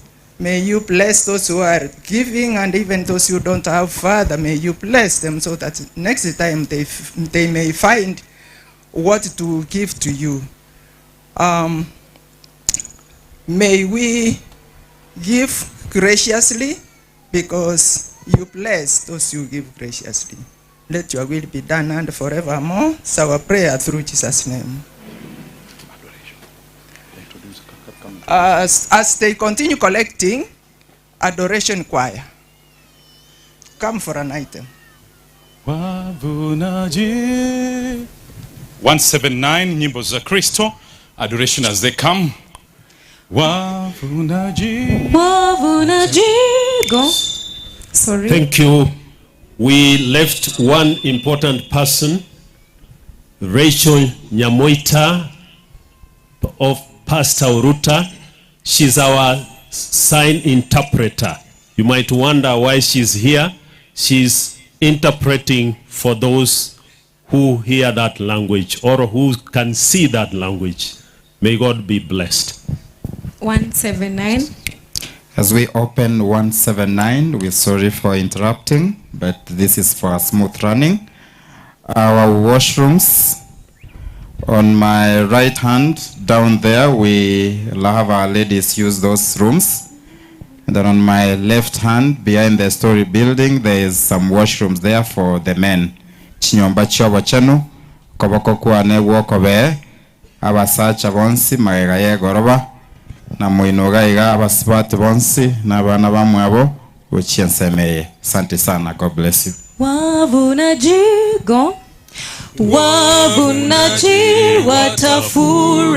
watafurahi pale watakaporudi, wakieleta mavuno hata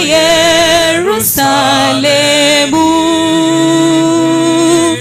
Furaha wataipata, furaha hata milele, furaha wataipata wakati wa mavuno. Na siku ile tutaimba, kumshukuru na kumsifu Bwana Yesu mjumbe wetu kule Yerusalemu. Furaha wataipata, furaha hata milele, furaha wataipata wakati wa mavuno. Thank you.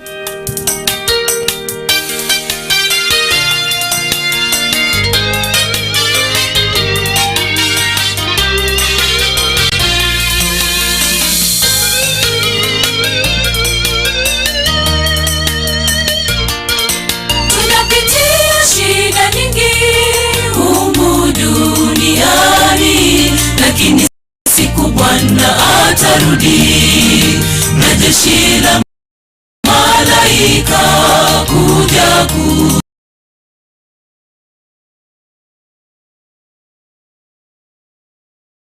kutuchukua.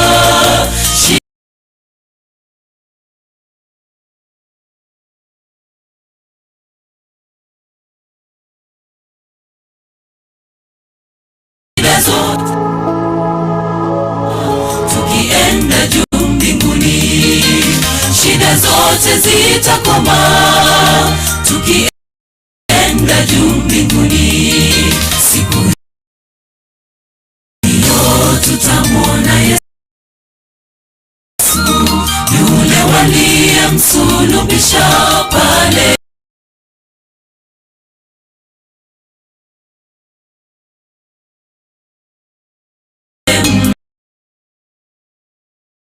mtini. Tutaiona mikono yake, tutauona ubavu wake walomchoma. Itakuwa ni furaha je kukumbatiwa na Mwokozi wetu, atatupanguza machozi yote, na kwa pamoja tuishi milele. Itakuwa ni furaha je kukumbatiwa kukumbatiwa na Mwokozi wetu, atatupanguza machozi yote, na kwa pamoja tuishi milele.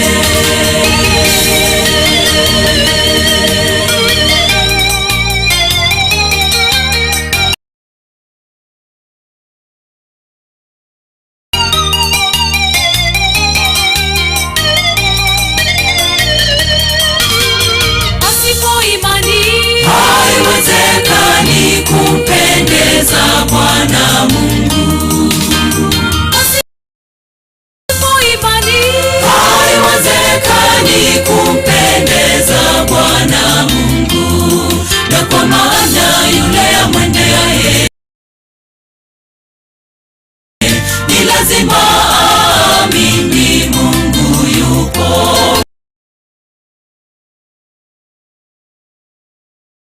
na bila shaka huwapa thawabu wale wamtafutao.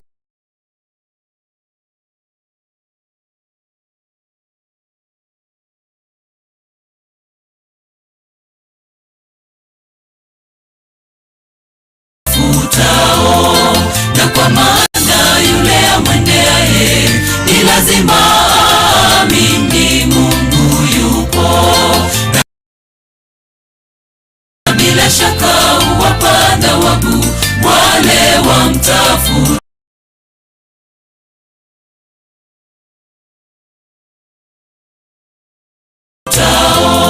Siku hiyo tutamwona Yesu yule waliyemsulubisha pale mti.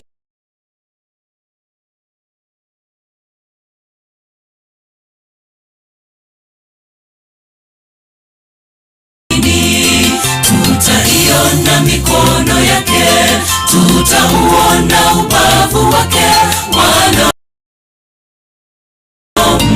wanaomchoma.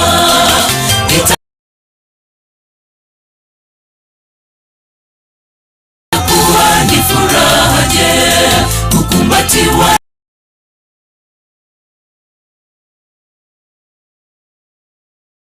na Mwokozi wetu, atatupanguza machozi yote.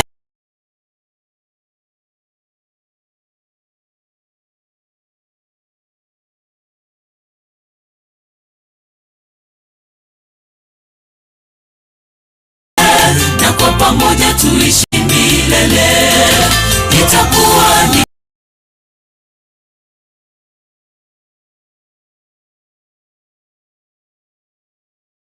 furaha je kukumbatiwa na Mwokozi wetu, atatupanguza machozi yote, na kwa pamoja tuishi milele. Siku hiyo tutamwona Yesu yule waliyemsulubisha pale mti.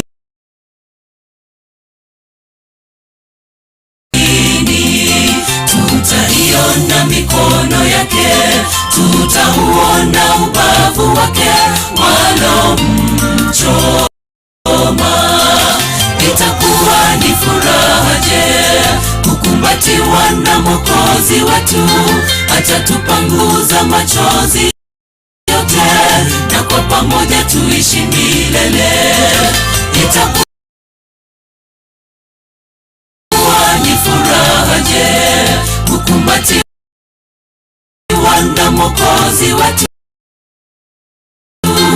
atatupanguza machozi yote, na kwa pamoja tuishi milele. Amini, amini tutamwona Yesu. Amini, amini shida zitakwisha. Amini, amini tutapumzika Bwana arudipo.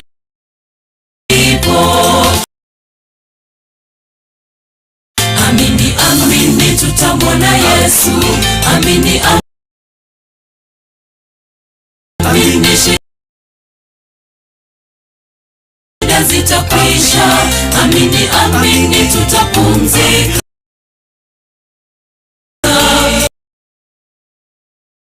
Bwana arudipo. Amini, amini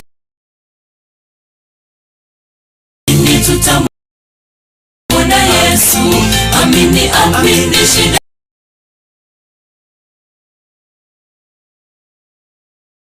zitakwisha. Amini, amini, tutapumzika Bwana arudipo.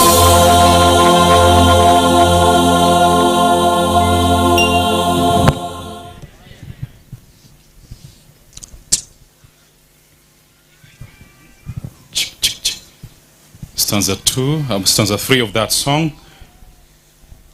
Nikitumai kwamba wamefika, wamekaribia kumaliza. Stanza 3 ya wafunaji. Na siku ile na siku ile tutaimba, kumshukuru na kumsifu Bwana Yesu, mjumbe wetu kule Yerusalemu. Furaha wataipata, furaha hata milele. Furaha wataipata wakati wa mavuno. Tusimame. Mali, twende. Mali yako sasa Bwana tume.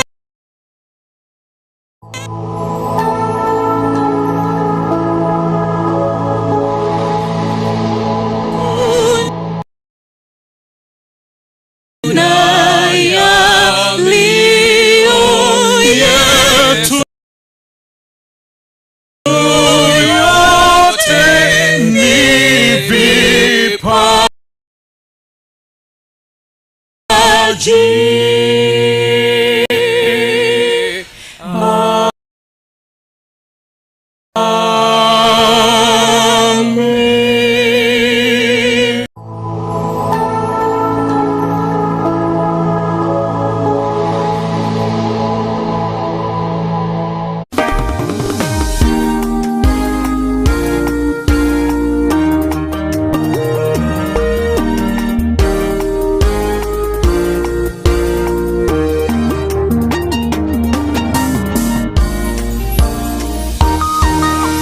Mtakatifu Mungu Mwenyezi, alfajiri sifa zako tutaimba. Mtakatifu Bwana wa huruma, Mungu wa vyote hata milele. Mtakatifu Mungu Mwenyezi, alfajiri sifa zako tutaimba. Mtakatifu Bwana wa huruma, Mungu wa vyote hata milele. Tukuka Bwana wa makerubi, malaika wa mbinguni wanaimba, imba, imba sifa zako, mfalme wa wafalme. Tukuka Bwana wa makerubi, malaika wa mbinguni.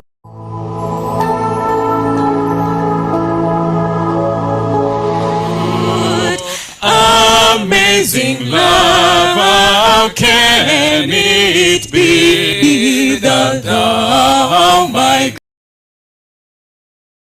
God, should die for me?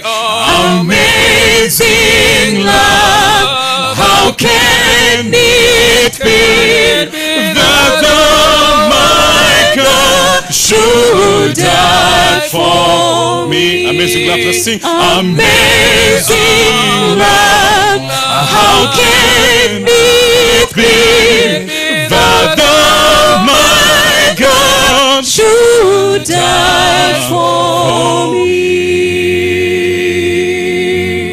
Amen.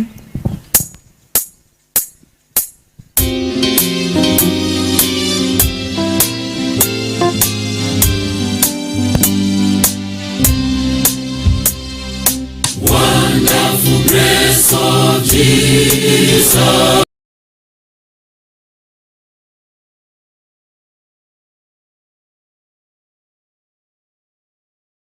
greater than all my sin. How shall my tongue describe it? Where shall its praise begin?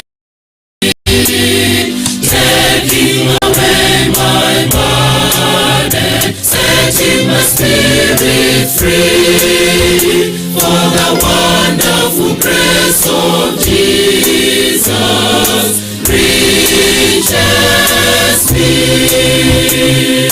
Wonderful the matchless grace, the matchless grace of Jesus, deeper than the mighty rolling sea, the rolling sea. Wonderful express of all sufficient for even me, broader than the scope of my transgression, greater far than all my sin and shame. Oh, magnify the precious name of Jesus, praise His name.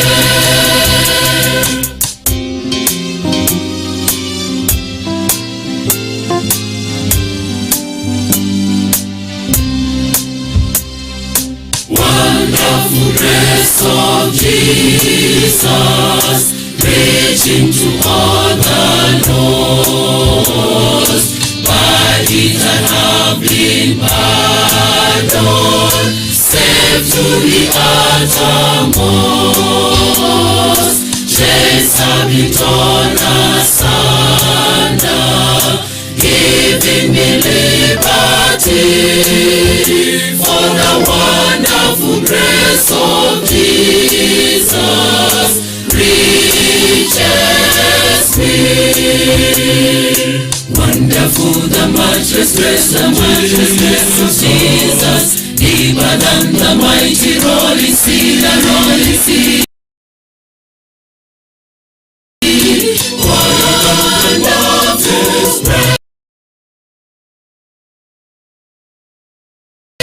of us.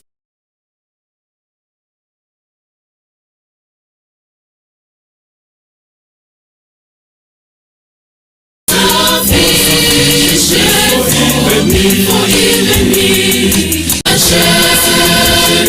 Oh, magnify the precious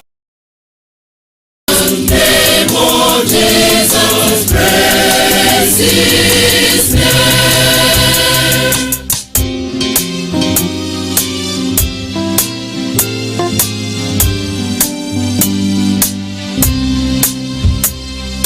Wonderful grace of Jesus, reaching the most defied,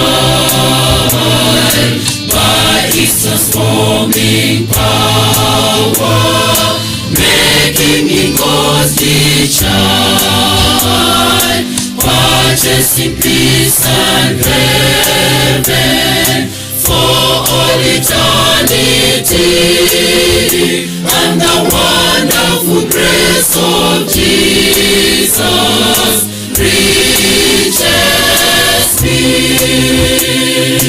Wonderful the matchless grace, the matchless grace of Jesus, deeper than the mighty rolling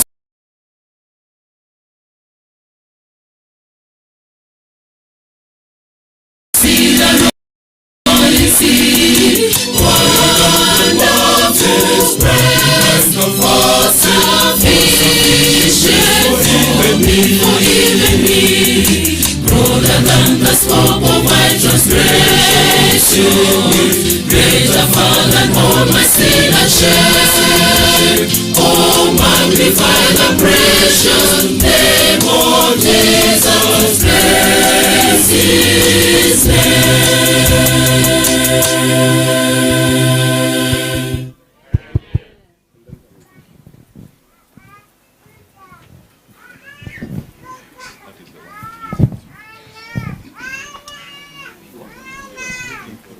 Oh.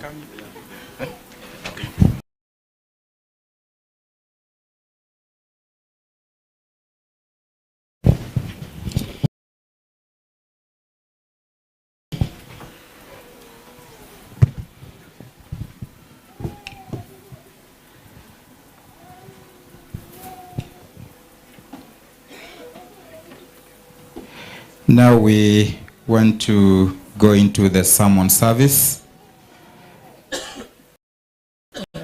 Amen. With me, welcome Pastor Enoch Og to speak to us. Pastor, karibu sana.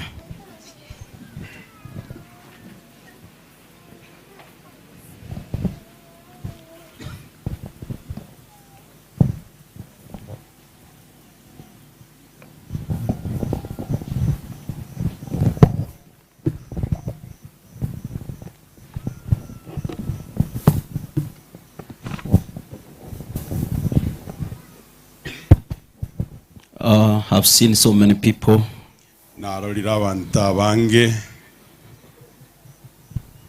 Almost the same number I saw when Ellen was getting married.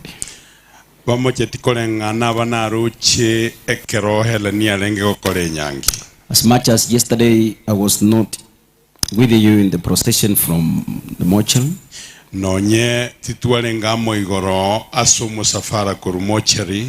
I watched every bit of activity that happened.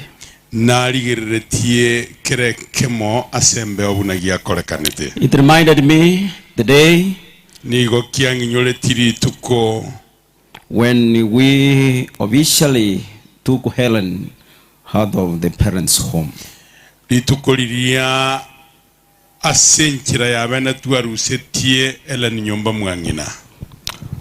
There were so many vehicles, so many friends. When I concluded yesterday,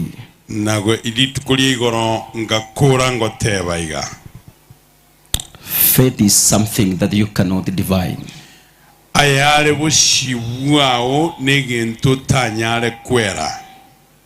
We didn't know that our daughter Helen could impact this world.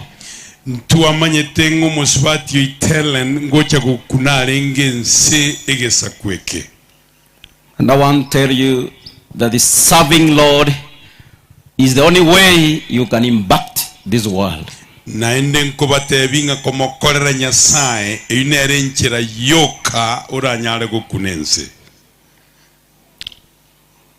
Helen has grown up a disciplined young girl.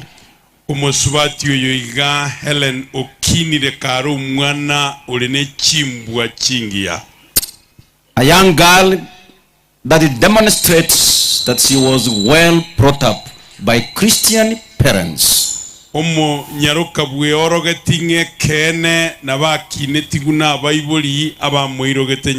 I don't want to say more about the parents of Ellen, but some of you may not understand what the relationship is between Pastor Oga and Ellen.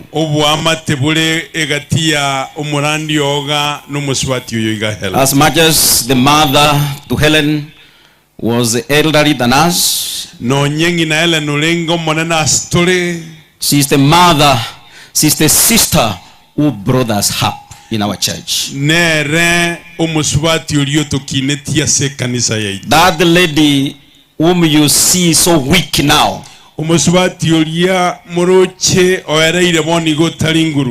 that lady, Mama Helen, let me tell you, it is the body that can be weak, but the spirit is very strong.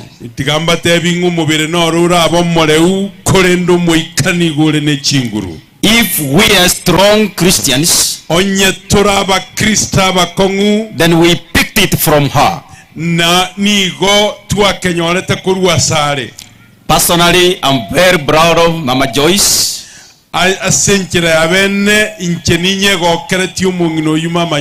Because the father of Joyce and my father are one.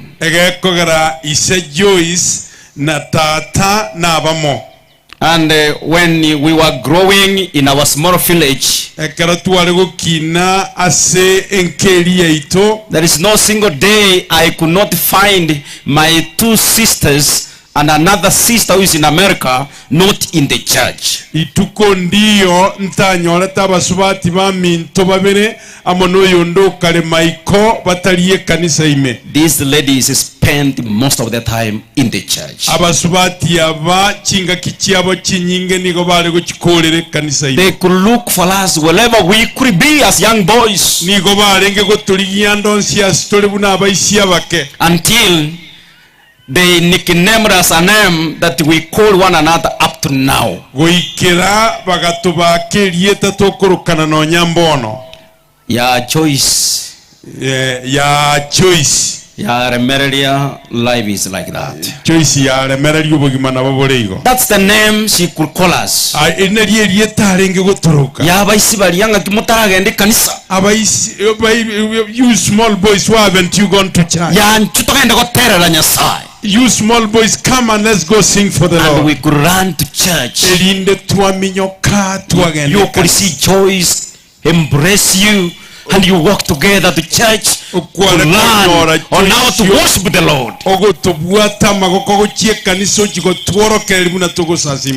The same spirit that she planted in us, she transferred it to our children.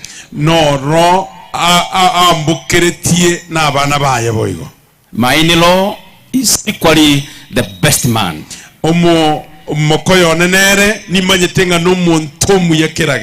I know their family. Joyce, my sister, this has come to us as a surprise. Quickly, if I turn to Ezra,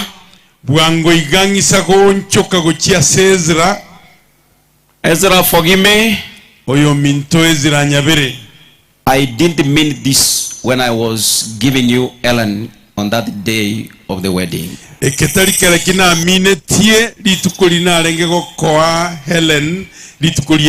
Neither did I form the vows that we take when we are doing a wedding.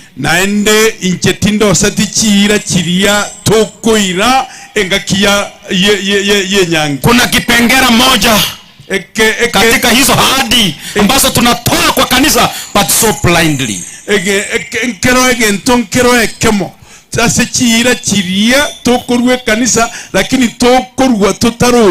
Ezra, you forgive me. I didn't know. When I was telling you to tell Helen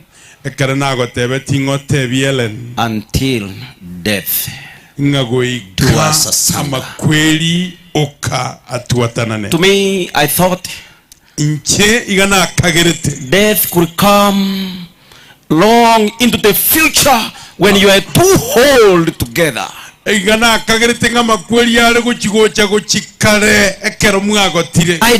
didn't understand that my daughter Helen could leave you on the way.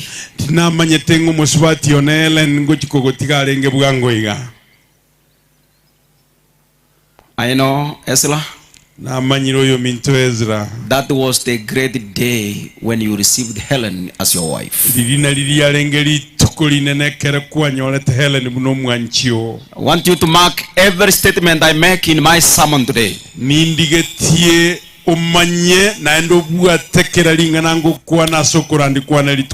that was the hope, if that was the hope, when you received Helen as your wife, now that Helen has slept, I'm giving you the greatest hope. I had given you hope of beginning a family, but today allow me once again turn the coin to another side and give you the greatest hope.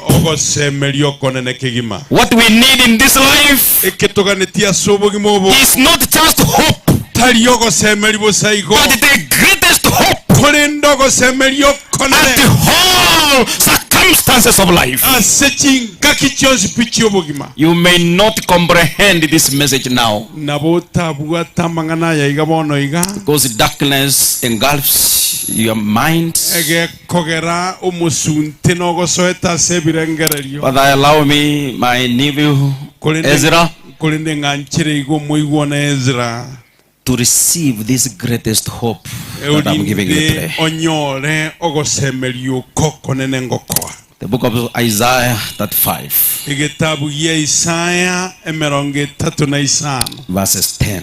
orocherere rwaye rwa 10. And those that the Lord has rescued na baria omonene aboririe will return. na bairane. Let me repeat it again. tigankeirore naende. and those that the Lord has rescued na baria omonene aboririe will return. mbairane. Let me demonstrate that first line of the scripture. tiga ngere omustari oyo mutangani bwa mariko. Sin ebibe makes us walk into the way that the Lord doesn't want us to take. And we walk blindly on that way because sin blinds the way of Christians. But even when we are walking that way, when we are walking that way, God is busy working on how He must return us back. And when He finally gets hold of us, we naturally return. And that's why Isaiah says, those that the Lord has rescued. And I don't think that the rescue of God is His work. It is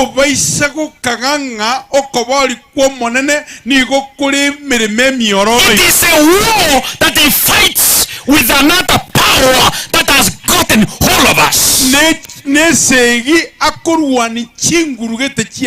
Because that word that Isaiah uses here, rescue, is a word of war. And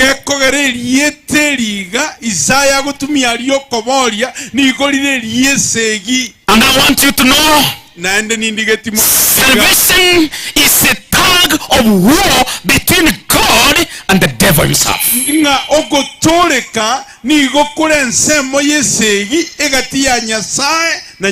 But the goodness, when you study the entire Bible, even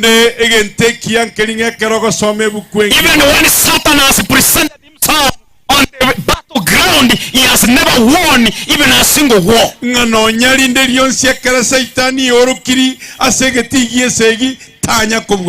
time he presents himself, he's knocked down. He's knocked down. He's knocked down. He's knocked down. And God rescues his children. And he returns them back. Listen now what happens. He says, when we will enter Zion with singing,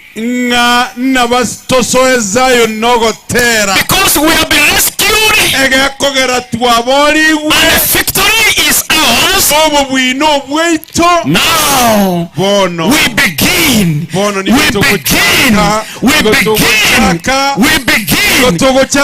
ministry of singing. The ministry that our daughter Helen had chosen and preferred to have. When you have started singing powerfully, It demonstrates that God has rescued you and He has set you on the way to Zion.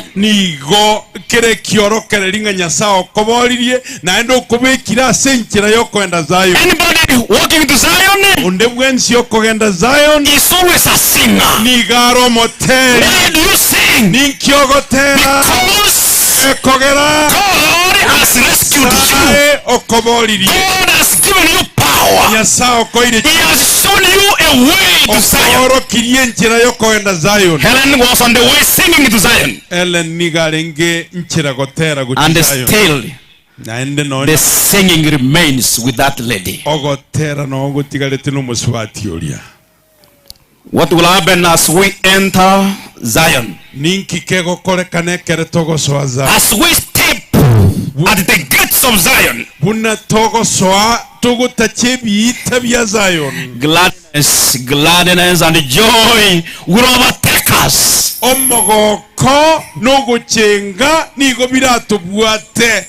Use it well. You have not said it well. Gladness and joy will overtake us. Hallelujah. Amen. As we are entering, we will find gladness and joy ahead of us to tell us this is your destiny. This is where you are supposed to come. Welcome home. Because these are the things we have most missed in this life. We have not received gladness in this magnitude. Even when you try to demonstrate songs here of joy, that is not the magnitude with which we shall be welcomed in Jerusalem.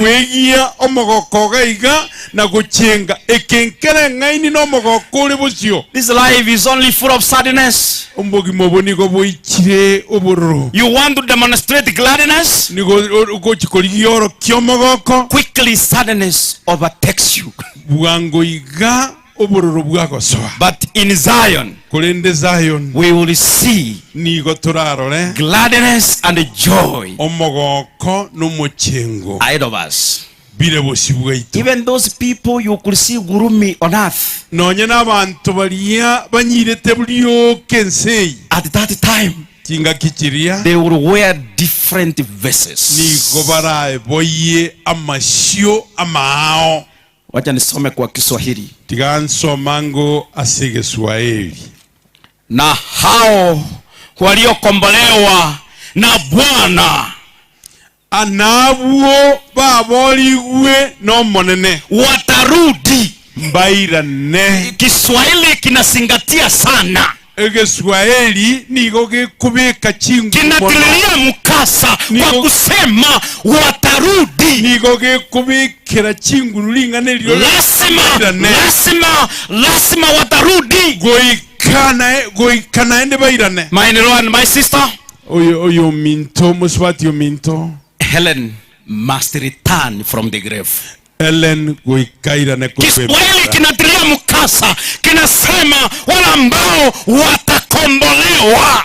Kiswahili niko kikubika chingu kotebanga balia baraboliwe. Watarudi. Mbairane. They will come back. Mbairane. They will return. Mbairane. When we are godly children, even when death takes us suddenly, a day is coming when we must return. And on that day when we shall be returning, evil powers will be conquered forever. And the Bible shall release God's children without hesitation. Pardon. Continue preaching your own way.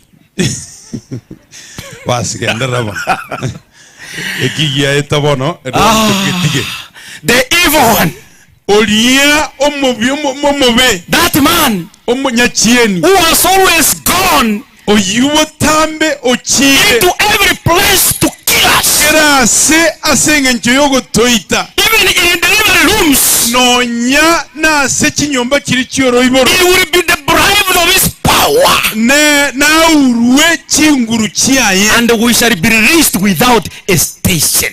nga naende na toboliwe tobwatokwe ke kuoba botayo tobwatokwe kengima Chisho minto umwana oyo itonairana Helen will come back. Town oyigoro neche Helen will come back. kelele nairane. We are shedding tears now. Boniga na mariga togoitira. Our daughter shall come back. Kolende umuswati itonairana. Because heaven says agakora igoro ya tebi. He will return all the saints and show them the way to Zion. Nairanie abachenu bonsi pina kubaoro kienche. Wembaji wote simama juu ni waone. Abateli bonsi Wembaji wote simama juu ni waone. Wembaji wote ni wasii kwa mahubiri ya manjozi. Gamba sorole ase ukorandio. Munapohimba juu ya Zayoni. Ekeromogo tera igoro ya Zion. Mean serious about Zion.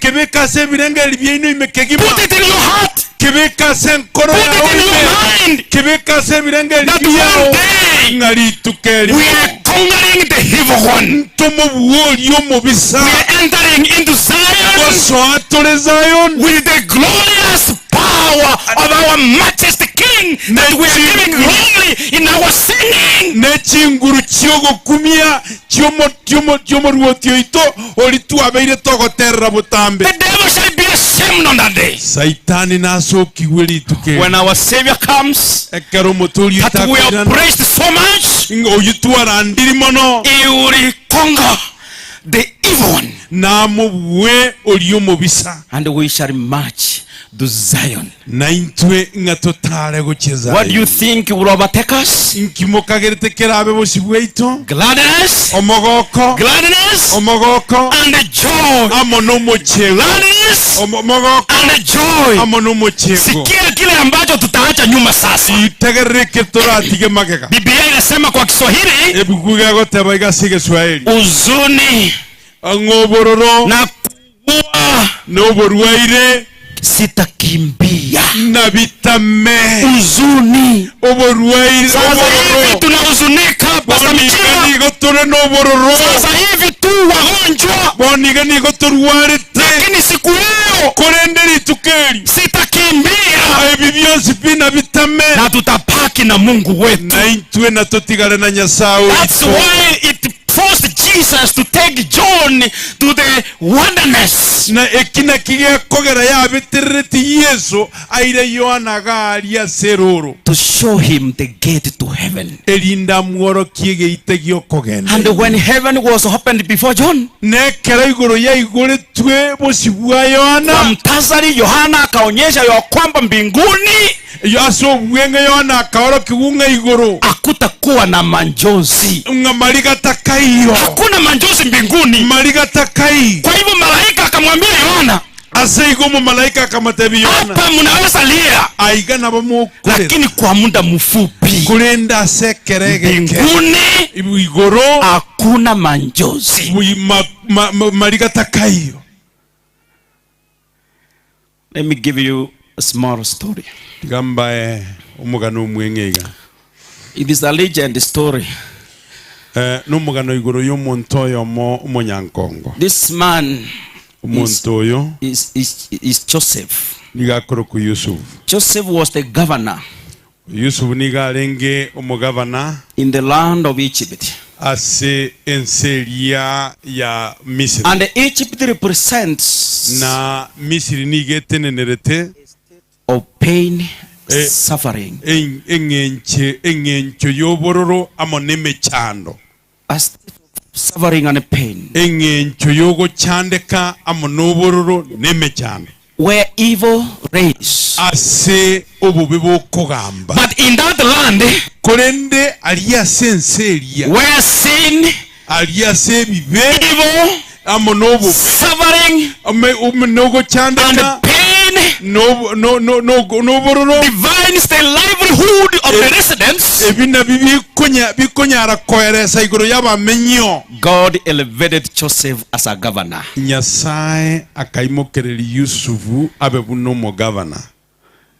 So one time there was famine in that land. And Joseph told the governor, told the king what he must do to save the people.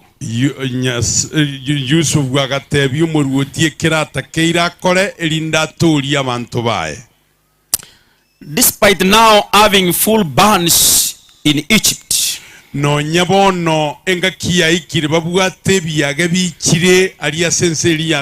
found it so difficult to distribute the grains.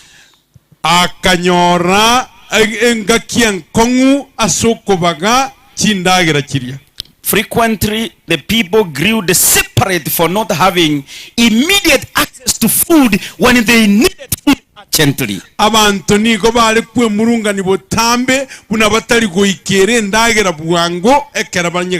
they thought they were going to die because of this absence. However, the legend has it that Joseph had an idea.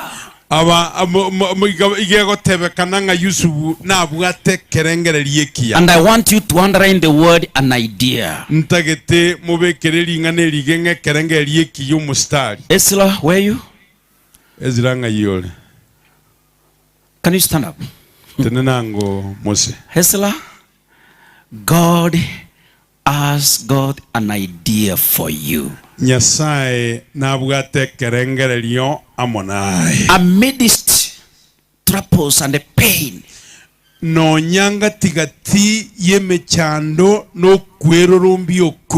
heaven has never missed an idea for his children. Even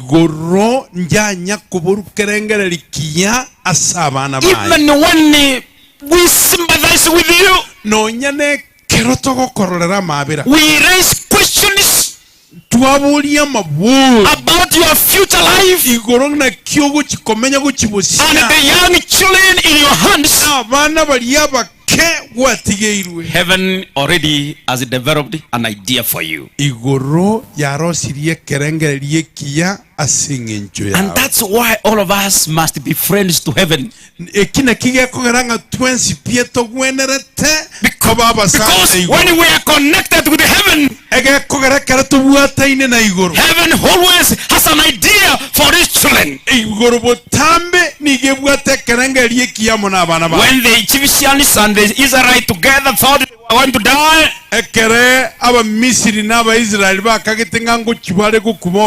heaven had developed, Joseph had developed an idea. So that he could keep their greatest hope alive. And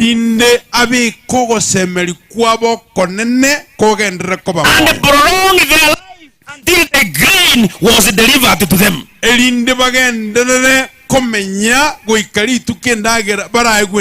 What they do regularly. Regularly. And I want you to underline the word regularly. Regularly, the governor ordered that large amounts of straw be thrown into the Nile River. Straw. Chindagira chemechere.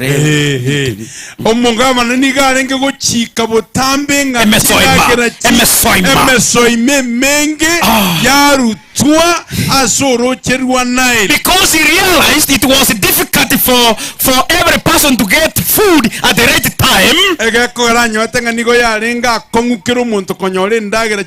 And you know how large River Nile looks like. So Joseph could order the servants to throw large amounts of straw into River Nile. And so water was carrying the straws down the streams. Frequently food was flowing in River Nile.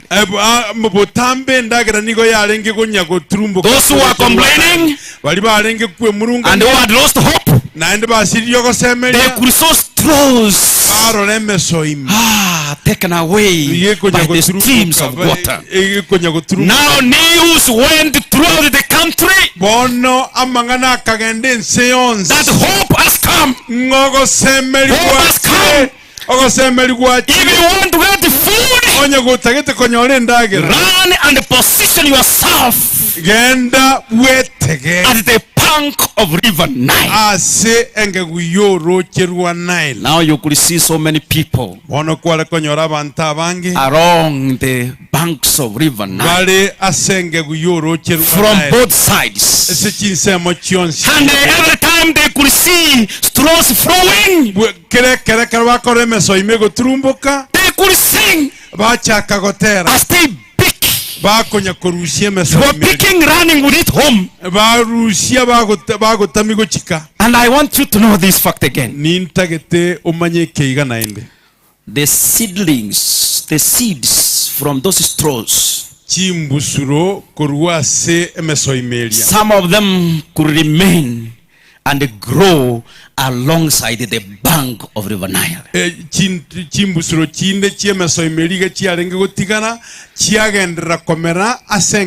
So people moved from villages and they camped at the banks of River Nile. They constantly received food without missing a single minute of it.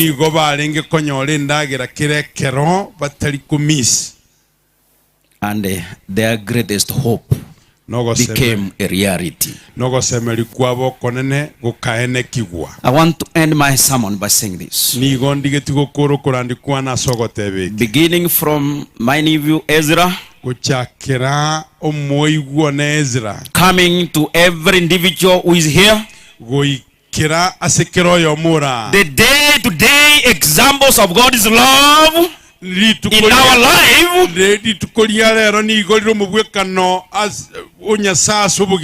that the day-to-day God is love in our lives, even if they are in smaller details and quantities,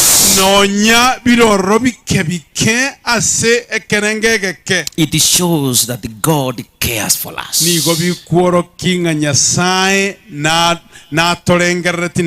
And He is here for us, and He is our Jehovah.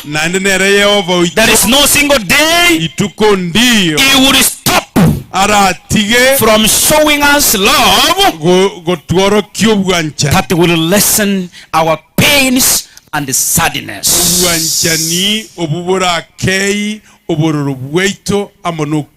My nephew Ezra, I want to migrate you from wherever you are and make you sit at the bank of River Nile. And at that bank of River Nile, you will be receiving the contents of God. However, in smaller quantities and details, they will revive your greatest hope.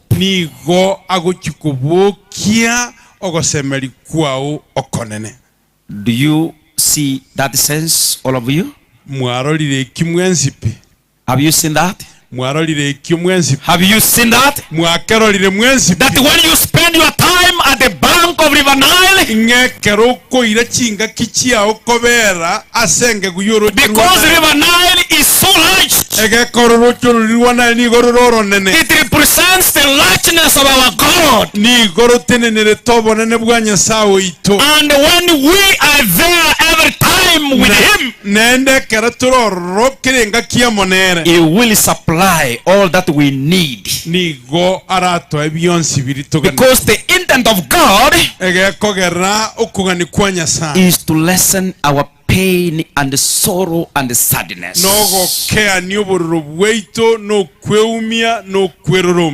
My son Ezra, I bless you at the banks of River Nile from today. Kama kuna wimbo mnaweza tunga, mtunge wimbo kama huo. At the banks of River Nile, we are seated there, patiently waiting for the supply of food that will sustain our greatest hope.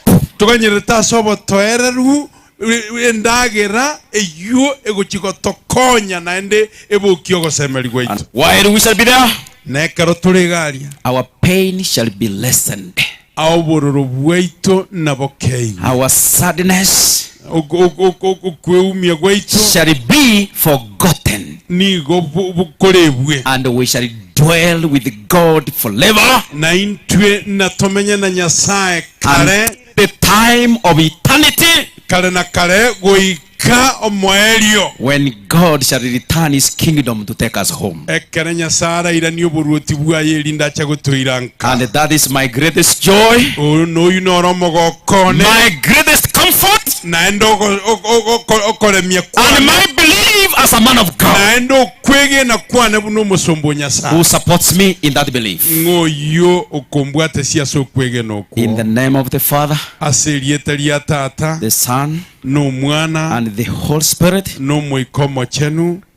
Everybody say, amen.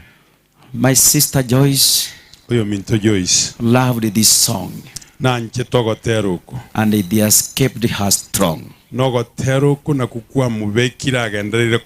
Ondaire. Yes, he leaded me. Can I have one lady gifted in the best soprano?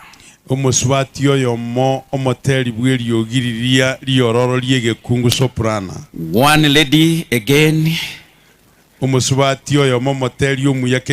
the best voice, alto. One gentleman gifted with the deepest bass. Another one man gifted in tenor. We sing that song for my sister Joyce. And while the four sings that song, I will allow my sister Joyce, you slowly walk here. Tukiimba na wao, it's as if we are seated at the banks of River Nile, where we shall receive greatest hope. Can we hear you sing for my sister Joyce? The best, are you the one?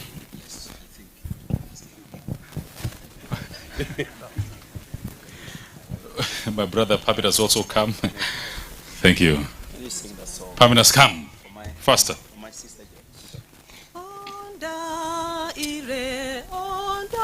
Then from the background, you will be singing slowly all those choirs, so that we hear your voice from the background. But these ones will be at the front, heckling it strongly for my sister Joyce. Go. Ondaire,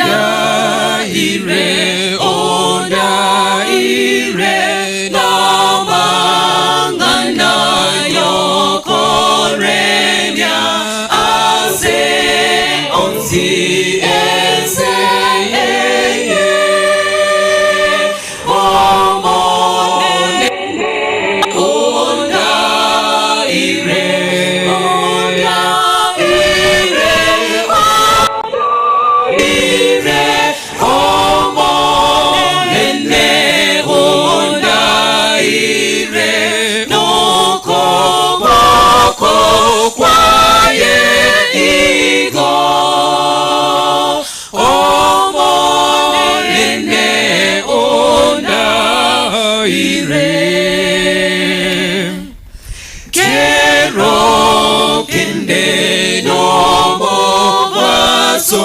kero kende no mosunte sama chena ase eze omo nene onda ire omo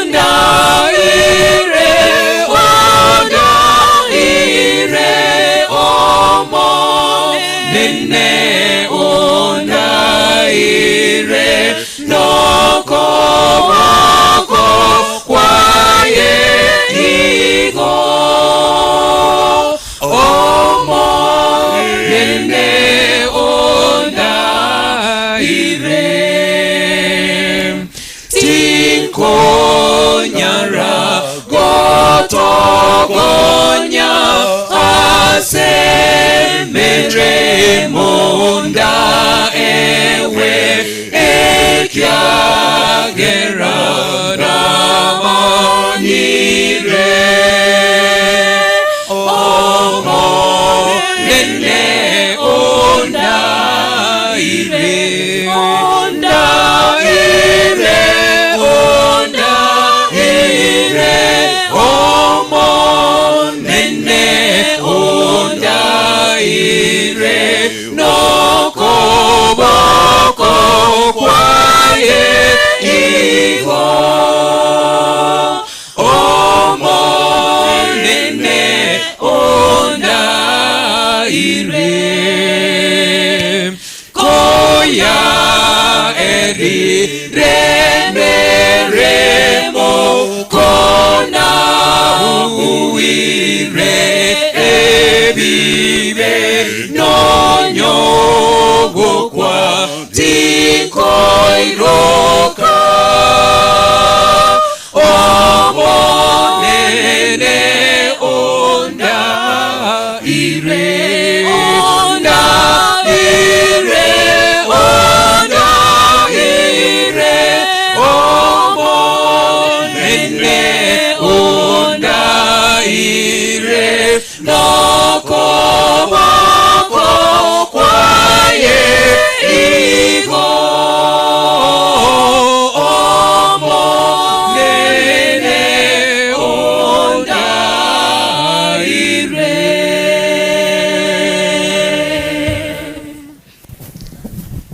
Amen. Amen. It's the Lord who leads us. Omonene nerugutura. My sister Joyce, God will lead us in this journey. Omonene oyo minto Joyce ni omonene naturae asorogendo. He will never leave his children. Tagutiga bana bae.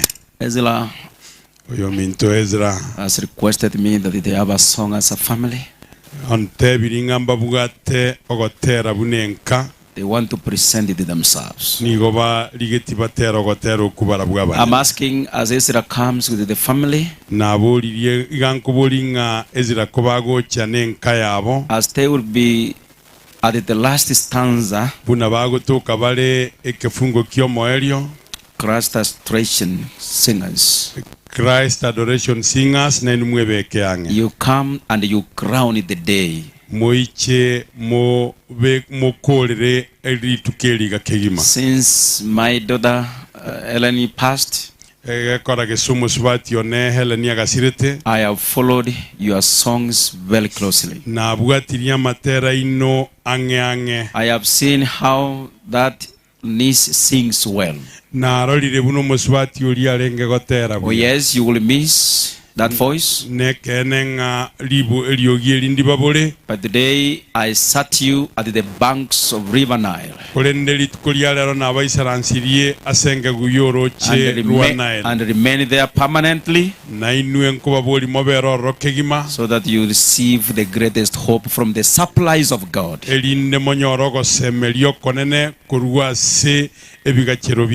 We believe in the Lord. Ezra's family, it's your turn to give us a hopeful song.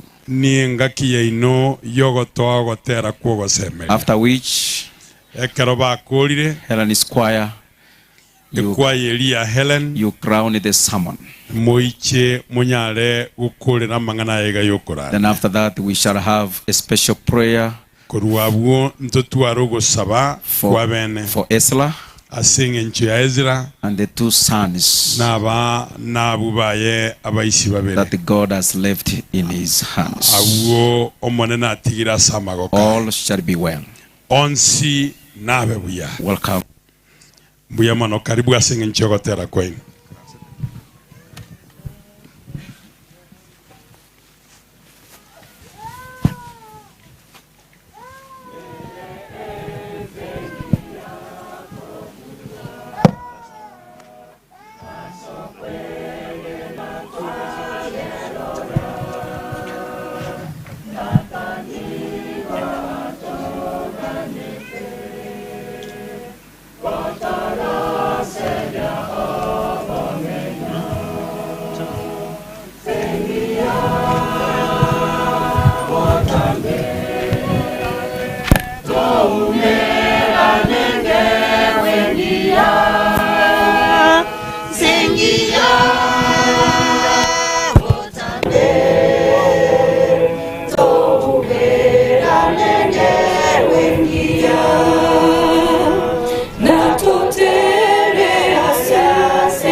Christ Adoration Choir, can you come?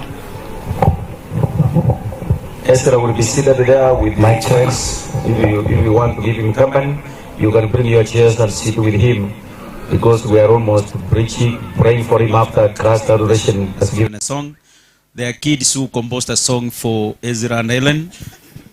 After adoration, we will invite them. They give that brief song, then I pray for the family.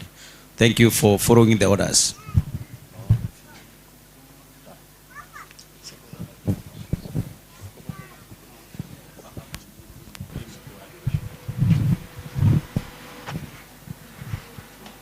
Sengia botambe. Let's sing. Sengia botambe toumeranke wengia. Sengia botambe toumeranenge wengia. Let's sing. Sengia botambe toumeranenge wengia. Sengia botambe toumeranenge wengia.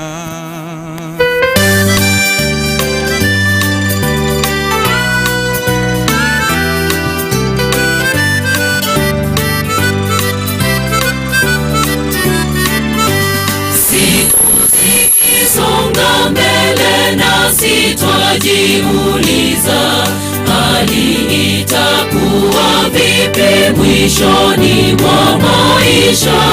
Bali lipo jambo moja linalofurahisha, tutakutana mwisho pambazuko likifika.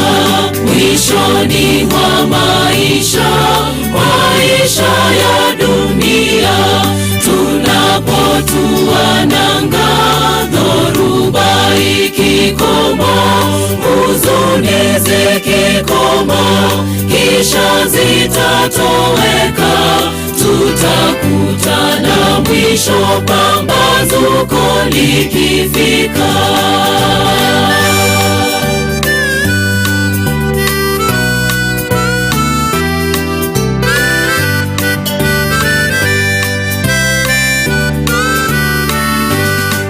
Katikati ya safari tunayo imani kuu, mwishoni tutawasili tukiwa tumeshinda.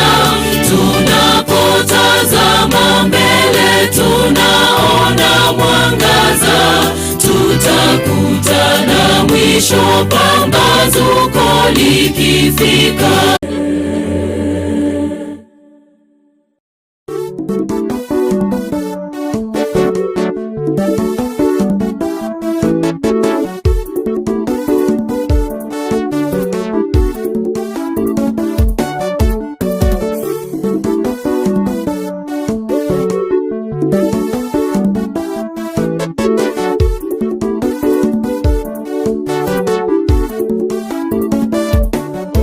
Moyo wangu unatamani kufika Sayuni, mji wetu tulioandaliwa.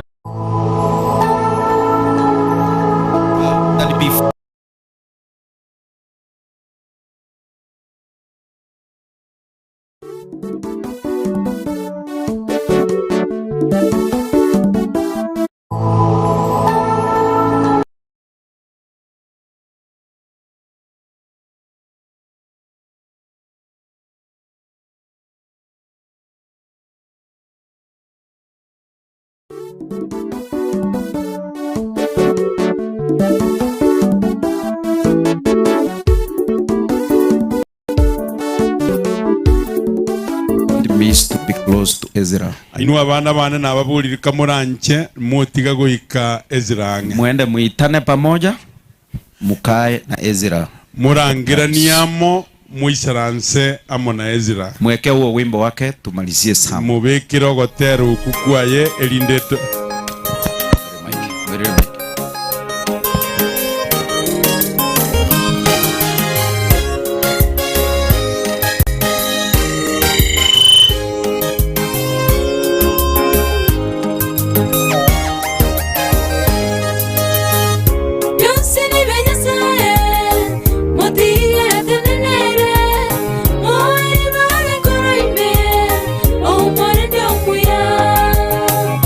Yo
omochikare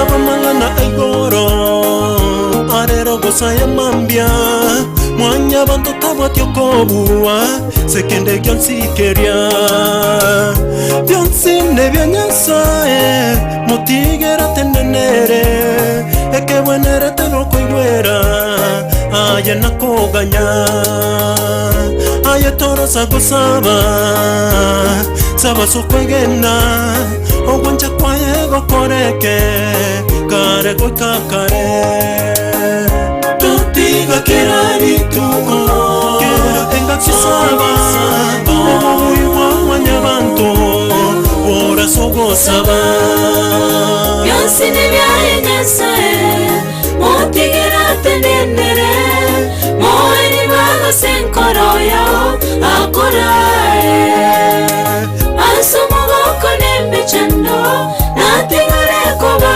ere nyasaitatere wamabera omorai byonsine byayenyasaye mutigera tenenere moeri bagasenkoroyo akorae asomogoko nembechando natigare koba ere nyasaitatere wamabera omochikare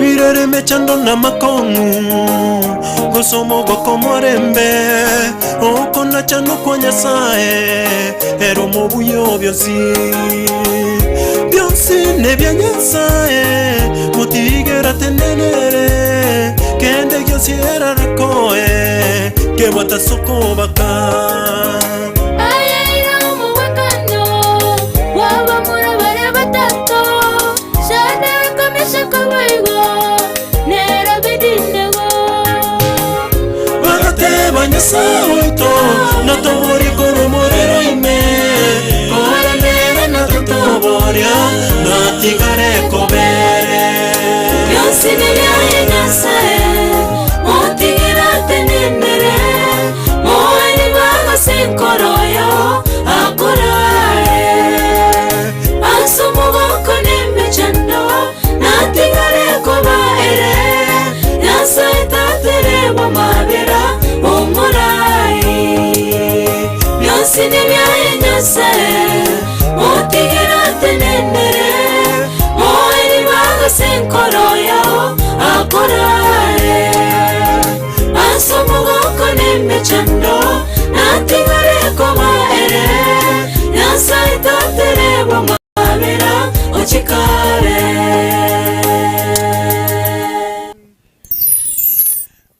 hizo nyimbo mnaweza kuzipata YouTube Kandi Patience Buyaki Songs.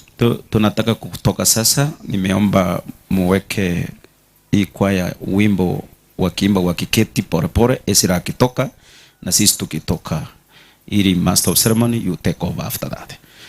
Waweke wimbo Ezra atoke, utamsinikiza pole na sisi tukitoka. Wimbo wenu Ezra, ngoja hiyo wimbo.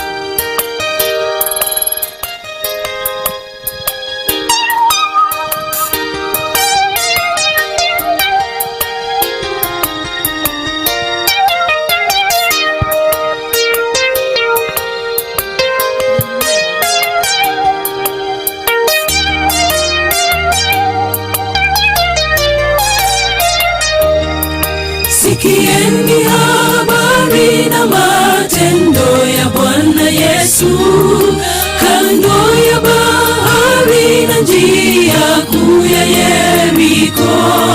Tazameni jinsi umati mkubwa unavyosogea, wamesikia habari zake Mwana wa Mungu. Ni nani awezaye kufanya mambo makuu? Ni nani awezaye kuokoa? Mwana seremala, Mungu wa Israeli,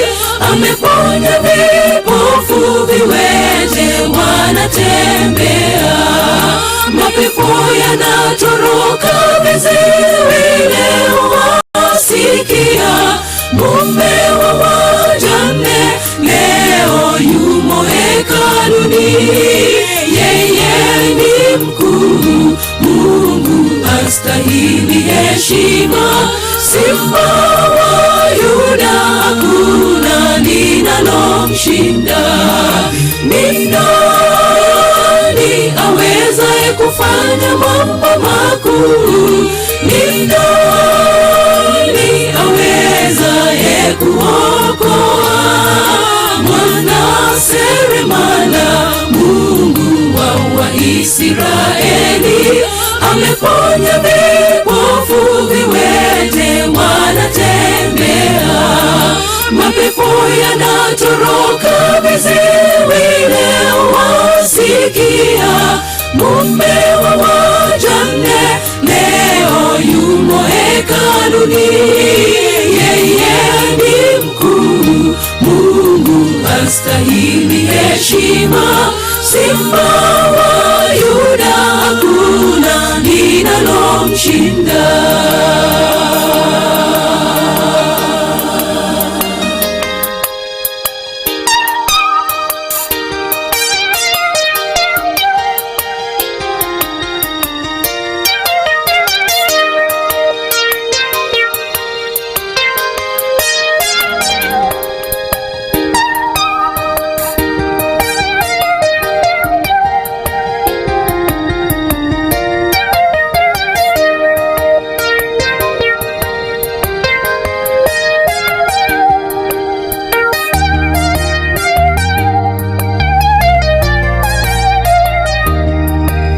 Angalieni jinsi matendo yake yalivyo, amefufua Lazaro, neno lake laponya, hata baharini kote pepo zinatulia, amewalisha wenye njaa ya mwili hata neno. Ni nani awezaye kufanya mambo makuu? Ni nani awezaye kuokoa? Mwana seremala, Mungu wa Waisraeli, ameponya vipofu, viwete wanatembea, mapepo yanatoroka, viziwi leo wasikia, leo yumo hekaluni. Yeye ni mkuu, Mungu astahili heshima, Simba wawezaye kuokoa. Mwana seremala, Mungu wa Waisraeli, ameponya vipofu, viwete wanatembea, mapepo yanatoroka, viziwi leo wasikia, mume wa wajane leo yumo hekaluni. Yeye ni mkuu, Mungu astahili heshima, Simba wa Yuda hakuna linalomshinda.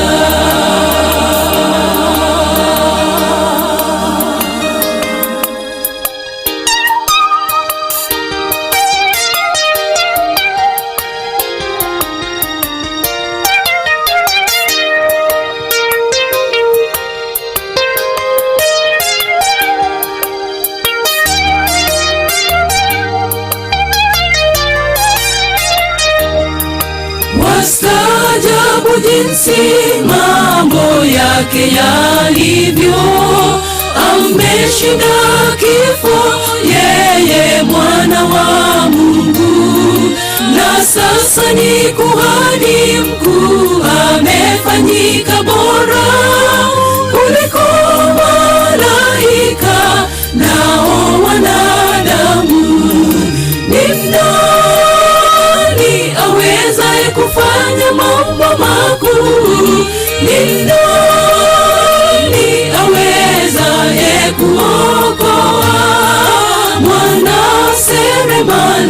Mungu wa Waisraeli. Ameponya vipofu, viwete wanatembea, mapepo yanatoroka, viziwi leo wasikia. Mume wa wajane leo yumo hekaluni, yeye ni mkuu, Mungu astahili heshima. Simba wa Yuda hakuna linalomshinda. Ni nani awezaye kufanya mambo makuu? Ni nani awezaye kuokoa? Mwana seremala, Mungu wa Waisraeli. Ameponya vipofu, viwete wanatembea, mapepo yanatoroka, viziwi leo wasikia.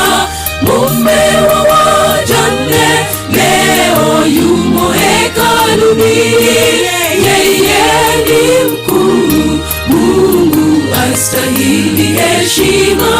Simba wa Yuda hakuna linalomshinda. Ni nani awezaye kufanya mambo makuu? Ni nani awezaye kuokoa? Mwana seremala, Mungu wa Waisraeli. Ameponya vipofu, viwete wanatembea, mapepo yanatoroka, viziwi leo wasikia. Mume wa wajane leo yumo hekaluni, yeye ni mkuu, Mungu astahili heshima. Simba wa Yuda hakuna linalomshinda.